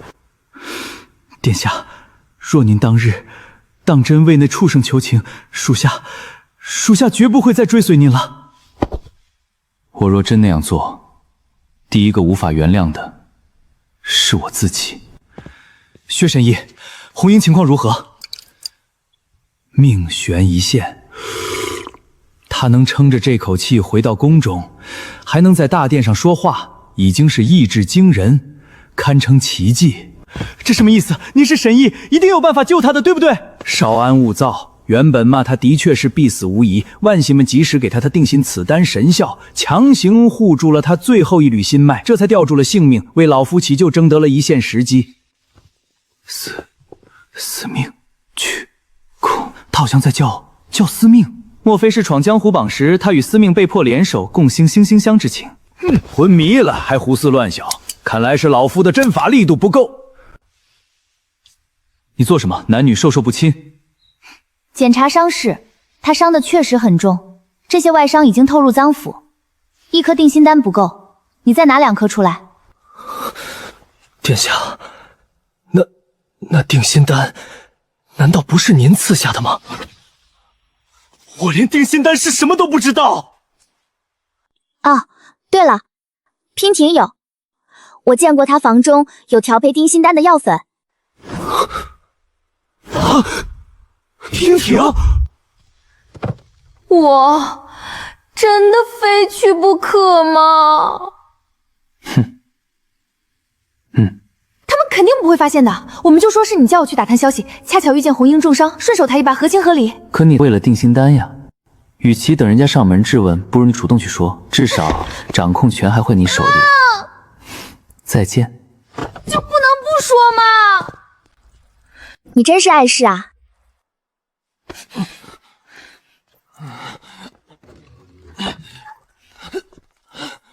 茵茵姑娘，你这成何体统啊？男女授受不亲，光天化日之下，你怎么能就这么抓着我的手腕一路回来？娉婷能抓，君英皇子能抓，殿下也能抓，怎么就你抓不得？什么？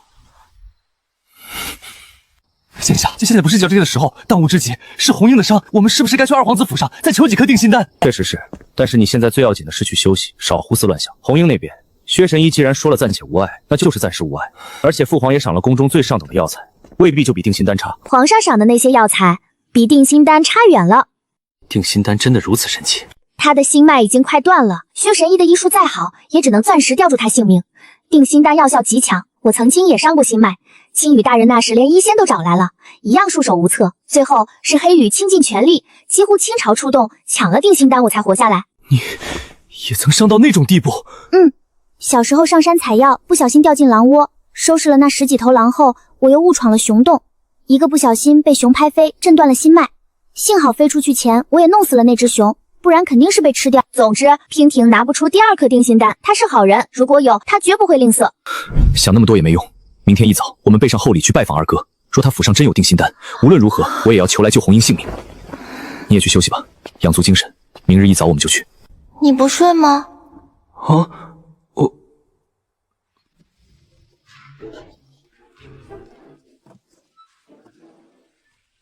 常见攻击范围大约10步，暗器可以用桌椅格挡，毒烟最麻烦，要不干脆捂着口鼻睡算了。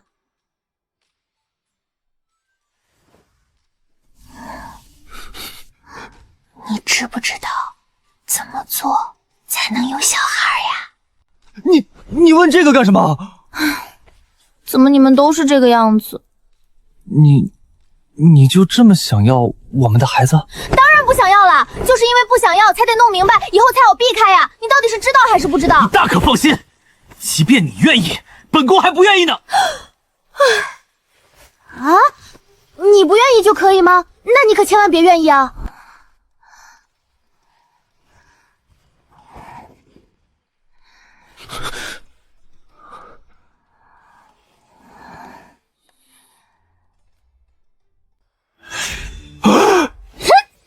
梁上有人！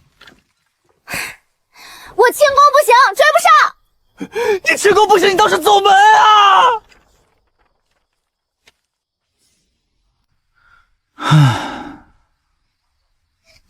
你是在思索对策？啊，你说什么？没什么，你继续。约了人又避而不见，这血影司究竟在弄什么玄气？约你们的不是血影司，是我。娉婷，你的轻功果然厉害。哼，你也果然早就察觉了。二皇子知晓您急需定心丹救人，特命我前来效助，昨夜惊扰您美梦，还望殿下海涵。那日也是我唐突了，娉婷姑娘无怪。是我故意的。本来想着让茵茵姑娘看到你的无耻之举，能让她回心转意给我们二皇子当妾，可惜啊，没成功。所以红英服下的定心丹确实是娉妍姑娘赠的。正是。事不宜迟，我们进去吧。血滴体内都有些抗药性，他们人大概只能睡一炷香时间，我们速去速回。等一下，你还没说我们潜入血影司是要做什么？去偷定心丹呀。哦，对了，忘了介绍了，我能探听血影司的秘密，是因为我是一名盗贼。你是一名盗贼？哇，好威风啊！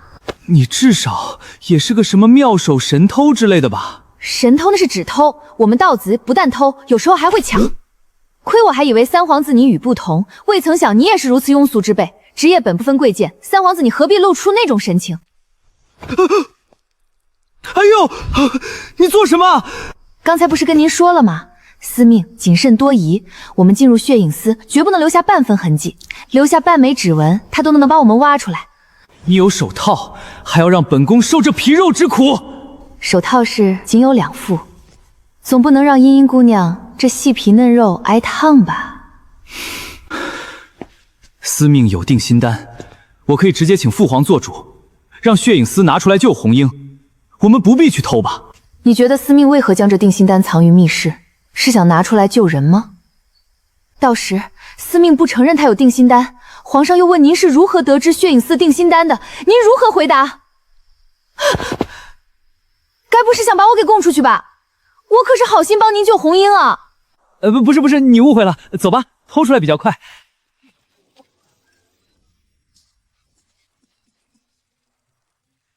嘘。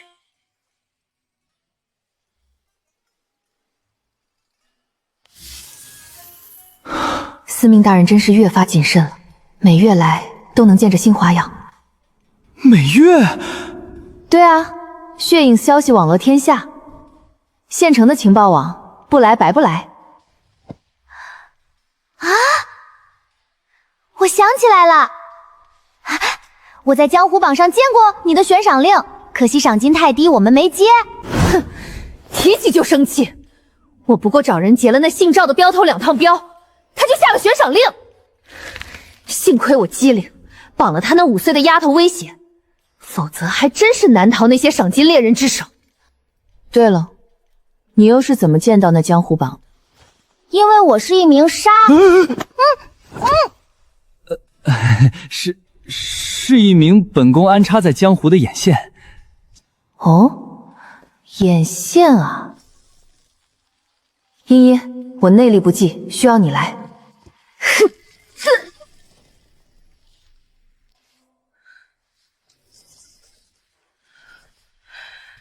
也不在这儿吗？司命经常换藏宝石，我们还要再找。他连自己人也放？以前是信的，自我拿了点他的东西之后，他就疑心有内鬼，变成这样了。如今除了值班的守卫，其他人已经不能靠近重地。你没拿过我的东西吧？恕我直言，殿下府上没有值得出手的物件。原来你真的这么穷酸啊！说好一个人头5两银子，你不会也拿不出来吧？我们二皇子府上阔绰，茵茵姑娘不如……不行，我们杀暗卫守则第1条就是忠诚。不过等他死了，我就可以去君献皇子那。好，等三皇子没了，你我便携手江湖，争个武林盟主当当。我不当那个盟主，穷得很。穷怕什么？你我这么年轻，没银子可以偷可以抢啊。还可接些悬赏，杀几个人。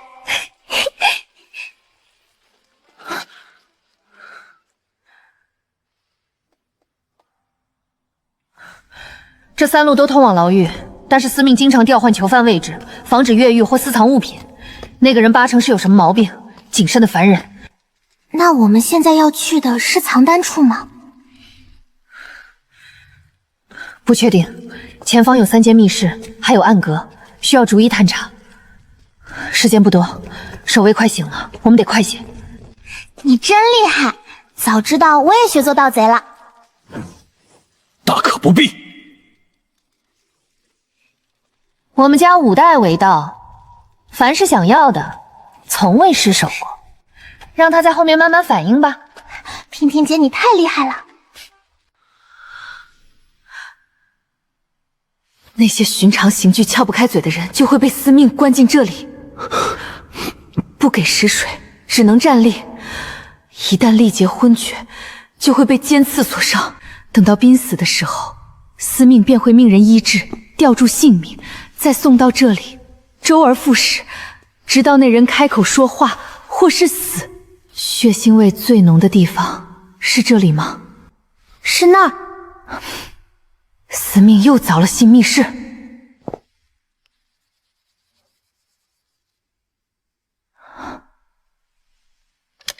记好位置，出来时记得原样放回。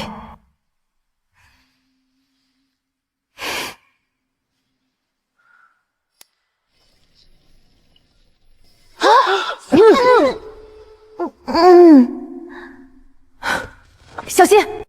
进去之后，没我的允许，不准碰任何物件。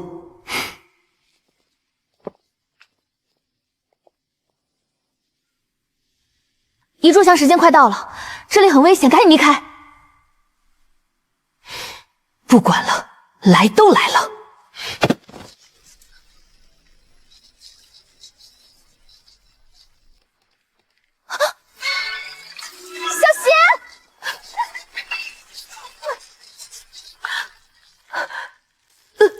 小心，尖刺有毒！他竟然为了护我受伤了。拿开，疼！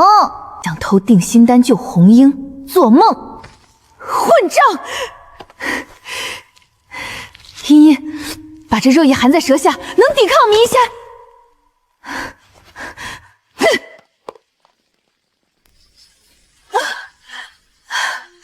你们想办法自己离开，不要管我。好。你好歹跟我客套一下吧！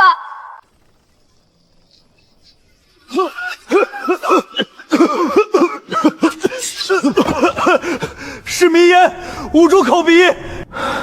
你这次一定不能伤人性命，否则我们就不是私闯之罪了。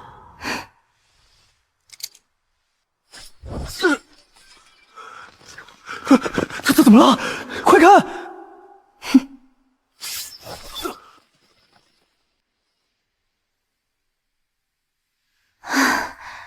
还好，都活着。平定，坚持住，我这就带你出去。别管我了，你们走吧。来人！三皇子君临擅闯血隐司，快来将本宫收押。血滴子呢？来人！坚持住，我这就带你去找薛神医。二哥，你怎么会来这里？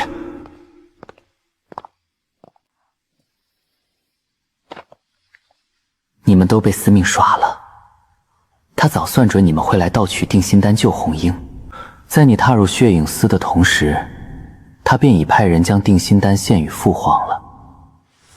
什么？这是什么毒？是筋骨毒，中毒者的伤口会急速溃烂，腐蚀筋骨，若12个时辰内无解，便会终身残废，解放才64夜。我知道了，薛神医的弟子去你府上报信，找不到你，便到了我那里。二哥，茵茵她也受伤了，你看她背上。她没事。她没中毒？她中毒了，但是她没事。我也去。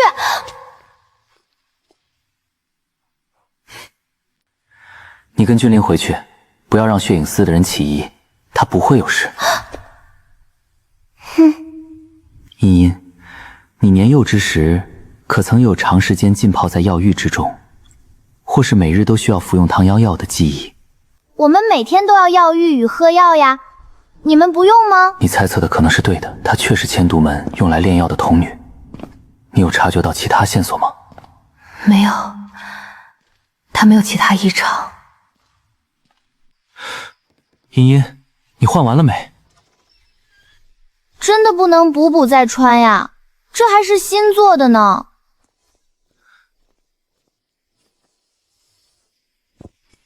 不过一件衣裳罢了，明日我让内务湖再给你裁几身新的。你哪有钱？娉婷说了，你穷得很。我再穷，几件衣服总还做得起，难道还会短了你的吃穿用度不成？有人来了。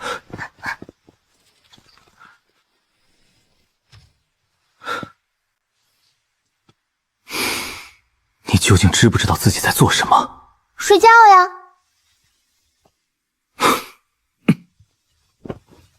刚才那个动作，除我之外，绝不可以对第二个人做。铁甲凝霜色，孤城悬残月。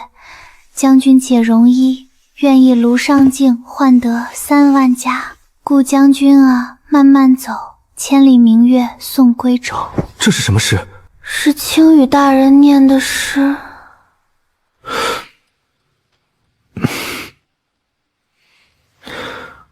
你姓韩？你怎么知道？就是那日在大殿之上，你自己说的韩月儿。我竟然说了吗？完了！若是让青羽大人知道，他会将我逐出黑羽的。后果如此严重吗？不过就是一个姓氏而已。莫非你父亲是朝廷重犯，身份见不得光？你也不必过于忧心，月自觉杀手也是重犯，必见得比你父亲判得轻。我没有父亲，我们黑羽的孩子都没有父母。没有父亲，你又是如何知道自己姓韩？周岁礼上抓阄抓来的，当时抓到韩字木牌的一共有5个人呢。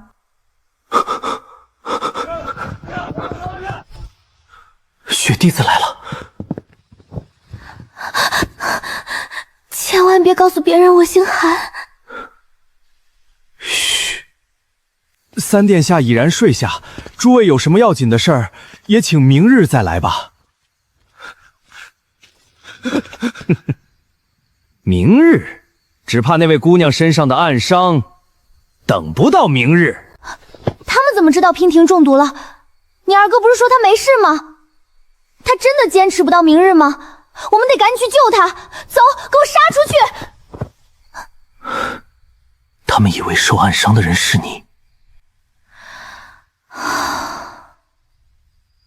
你真的没事？三皇子迟迟不肯现身，莫非你也受了重伤，行动不便？混账东西！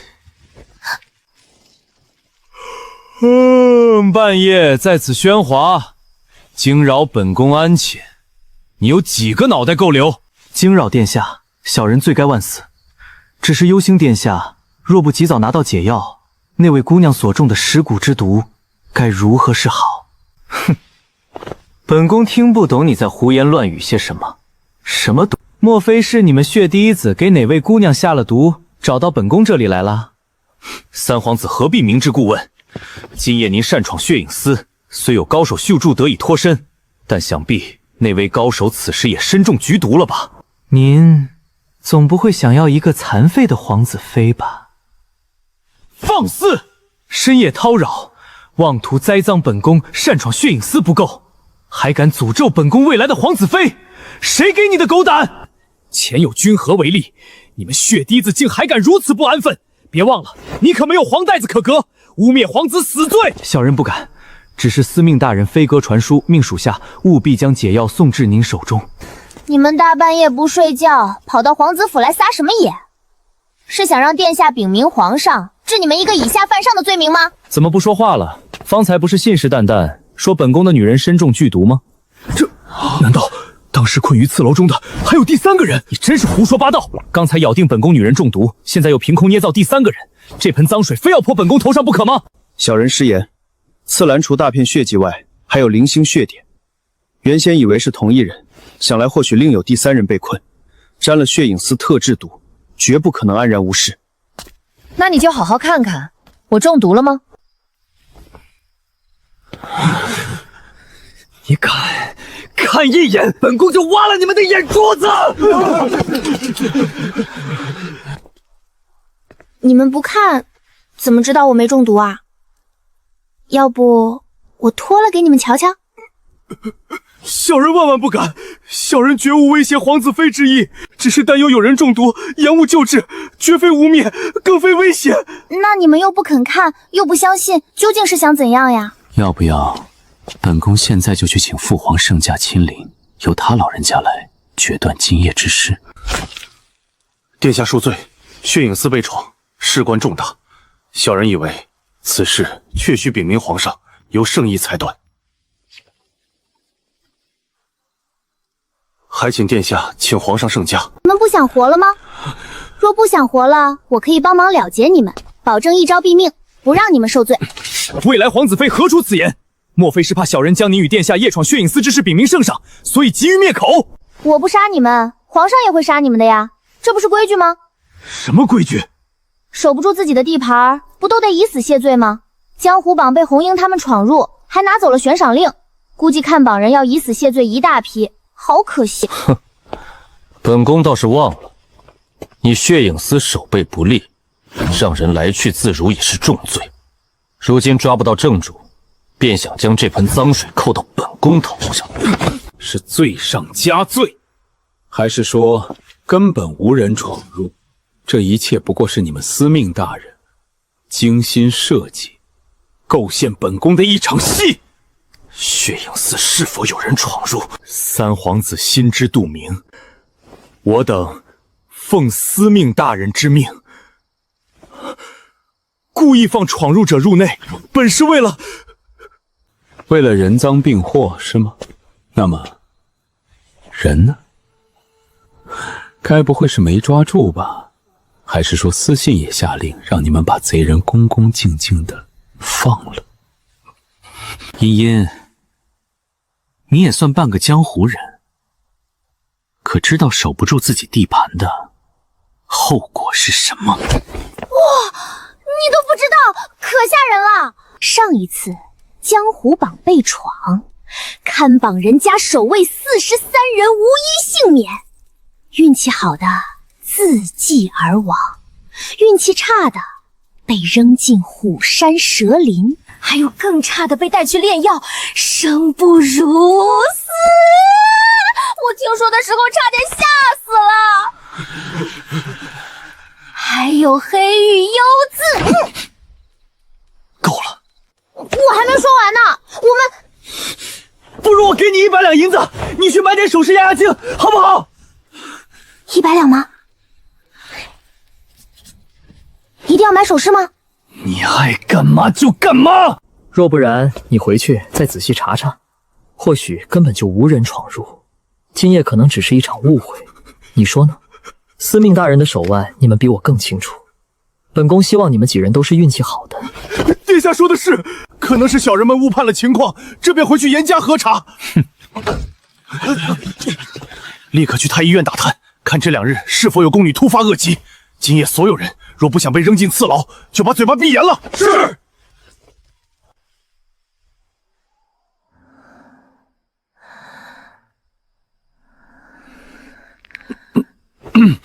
都走了，回去歇着吧。还睡什么呀？我得去看平婷，他们说的那个毒那么厉害，你不担心吗？你现在去若被察觉，就是前功尽弃。你相信平婷，她说能解，定能无事。为了防止血滴子暗中监视，还是都睡床就好。那说好了，明天一早就去看平婷。好。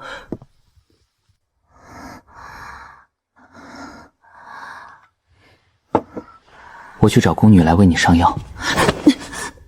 越少人知道越好。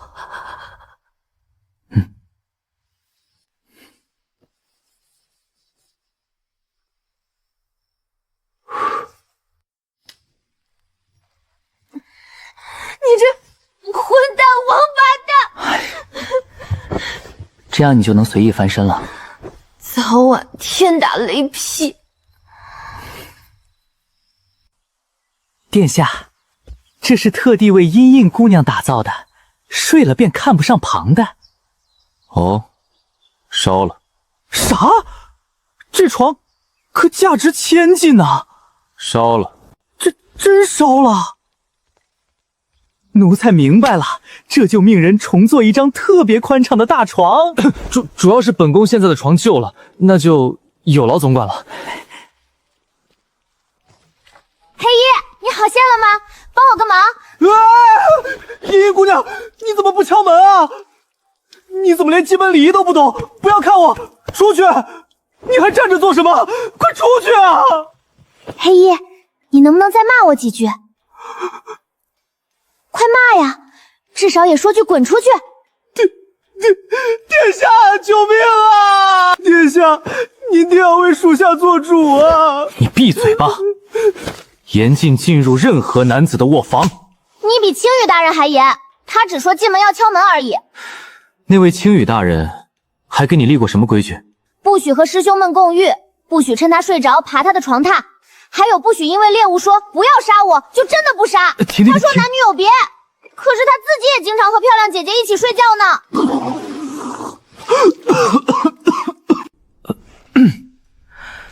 你的师兄师姐们也没有教过你这些吗？8岁后就很少见了，大多时候只有我自己。但是月字诀应该不止你一人吧？入月字诀要挑战月字诀高手，我打了3日才勉强赢他。往后你的疑惑尽可以来问我。真的？那他为什么要生气？因为你看见了不该看的啊！不该看的东西，稀世珍宝吗？给我瞧瞧。男女有别。哼，我还不如去问平婷呢。你暂时不能见平婷。二哥一早派人传信，说血滴子正在监视，此时还需谨慎行事。但平婷没事，你可以安心了。殿下，速去赤炼山！你说什么？君临没有闯入血影寺？是，方才接到飞鸽传信，三皇带着那女子原本已经闯入，可不知为何又退了出去。不可能！君临那个蠢货一定会不惜一切代价救红英的。大人保重，就算我们一时抓不到三皇子的错漏打压他，他避世许久也翻不出什么花来。你懂什么？君临一向针对血影寺，视我们如毒蛇猛兽。如今立储在即，若不能将他压制，一旦他登上太子之位，血影寺必将无立足之地。哼，立储也轮不到他。五皇子军功赫赫，深得民心。皇上若立了三皇子，百姓岂会答应？正因五皇子深得民心，陛下才迟迟不召他回京。大人，早知如此，那2颗定心丸不该给红英。若您全数服下，伤势定能……我从不欠人情，尤其是锦衣卫的。都怪我学艺不精，如果我能再强一些……大人无需自责，红英是100年难遇的武学奇才，在江湖榜也能排进前5，但他说到底不过是个有勇无谋的武夫。对了，君临那个暗卫探出他的武功了吗？他武功不在红缨之下。你说什么？你是说宫中2个绝顶高手竟都是君临的人？这让我们血影司还如何得到器重？一个红缨还不够，现在又来了个身份成谜的女暗卫，让血影司颜面何存？倾巢而出，所有血弟子立刻前往赤炼山，就是把赤炼山翻过来，也要找到空文大师。你说你要去赤炼山平山贼？对，儿臣身为皇子，理应为父皇分忧，为百姓除害。你愿意替朕分忧？太阳打西边出来了。往日让你办差推三阻四，如今倒想起分忧了。从前是儿臣不懂事，父皇日理万机，儿臣若还做闲云野鹤，愧对父皇。你该不会是病了吧？请父皇恩准儿臣前去赤炼山，平定山贼，为民除害。也罢，朕准了。要带多少兵力？这个10万。10万？你是要去攻城略地吗？你素来不通兵事，朕看还是……儿臣非去不可，恳请父皇恩准。好，就和当年的君和一样，给你1000精锐，但你要牢记，保全自身。儿臣遵旨。这赤人山闹着要去，司命连上数道折子请兵，如今连从不问政的君临也要去，莫非山中藏着秘宝？秘宝老奴不知，但高手定然不少。陛下可要加派人手护卫线下。红缨重伤未愈，宫中高手怕是都比不过那小丫头。从锦衣卫里挑几个得力的，暗中护卫。遵旨。放这儿，快些！时辰不多了，得赶紧研习兵法。现学啊？自然，合着是让我学？你总得做点事吧？难道甘心一直被红缨和司命？哼，骂废物！行囊收拾好了。你管这个叫行礼？找空文大师，然后杀人灭口。是让你拜师。你昨夜到底有没有听我说话？我不拜。黑羽月自觉杀手，只会杀人，不会拜师。拜师的话，每年师傅都会给徒弟发压岁钱。我读书少，你可别骗我。我什么时候骗过你？平平，你没事就好了。好多人，好可怕！他听说你们要去赤焰山，非要来送东西，硬拉我同来。我曾在赤炼山住过些时日，这是凭记忆画的地形图。现在明白为什么多年来无人能平定赤炼山了吧？这些密道四通八达，危机四伏。不需要地图，放把火把山烧了。你是什么地狱恶鬼？放火烧山，让靠山吃山的百姓如何活？真麻烦！既然都是恶人，为什么要活捉？赤炼山的山贼其实都是劫富济贫的异道，所以请务必将其一网打尽，免得显得我们这种普通盗贼很坏似的。好，我定会把他们全部剿灭。灵儿啊，能否让你的人都回房？二哥，太医都说这是心病，总要试着克服。我不去。我有话要单独问你。我惹黑医生气了，怎么办呀？就为这个，他有什么要紧的？要紧的很，我还指望他帮我做床呢。他说我看了不该看的，可他根本没穿衣服。你把他看光了？那三皇子是怎么跟你解释的？就说男女有别。原来如此，那珍宝嘛，我们二皇子也有。今晚你趁他们不备，偷偷来二皇子房里，二皇子正好教你什么是男女有别。你信不信我现在就把你扔进慎刑司？哎呀，为救红缨闯血影司的毒伤又发作了，我得回去上药了。等等我，叫你别走。以后少跟他往来。茵茵姑娘，开门吧，我不生气了。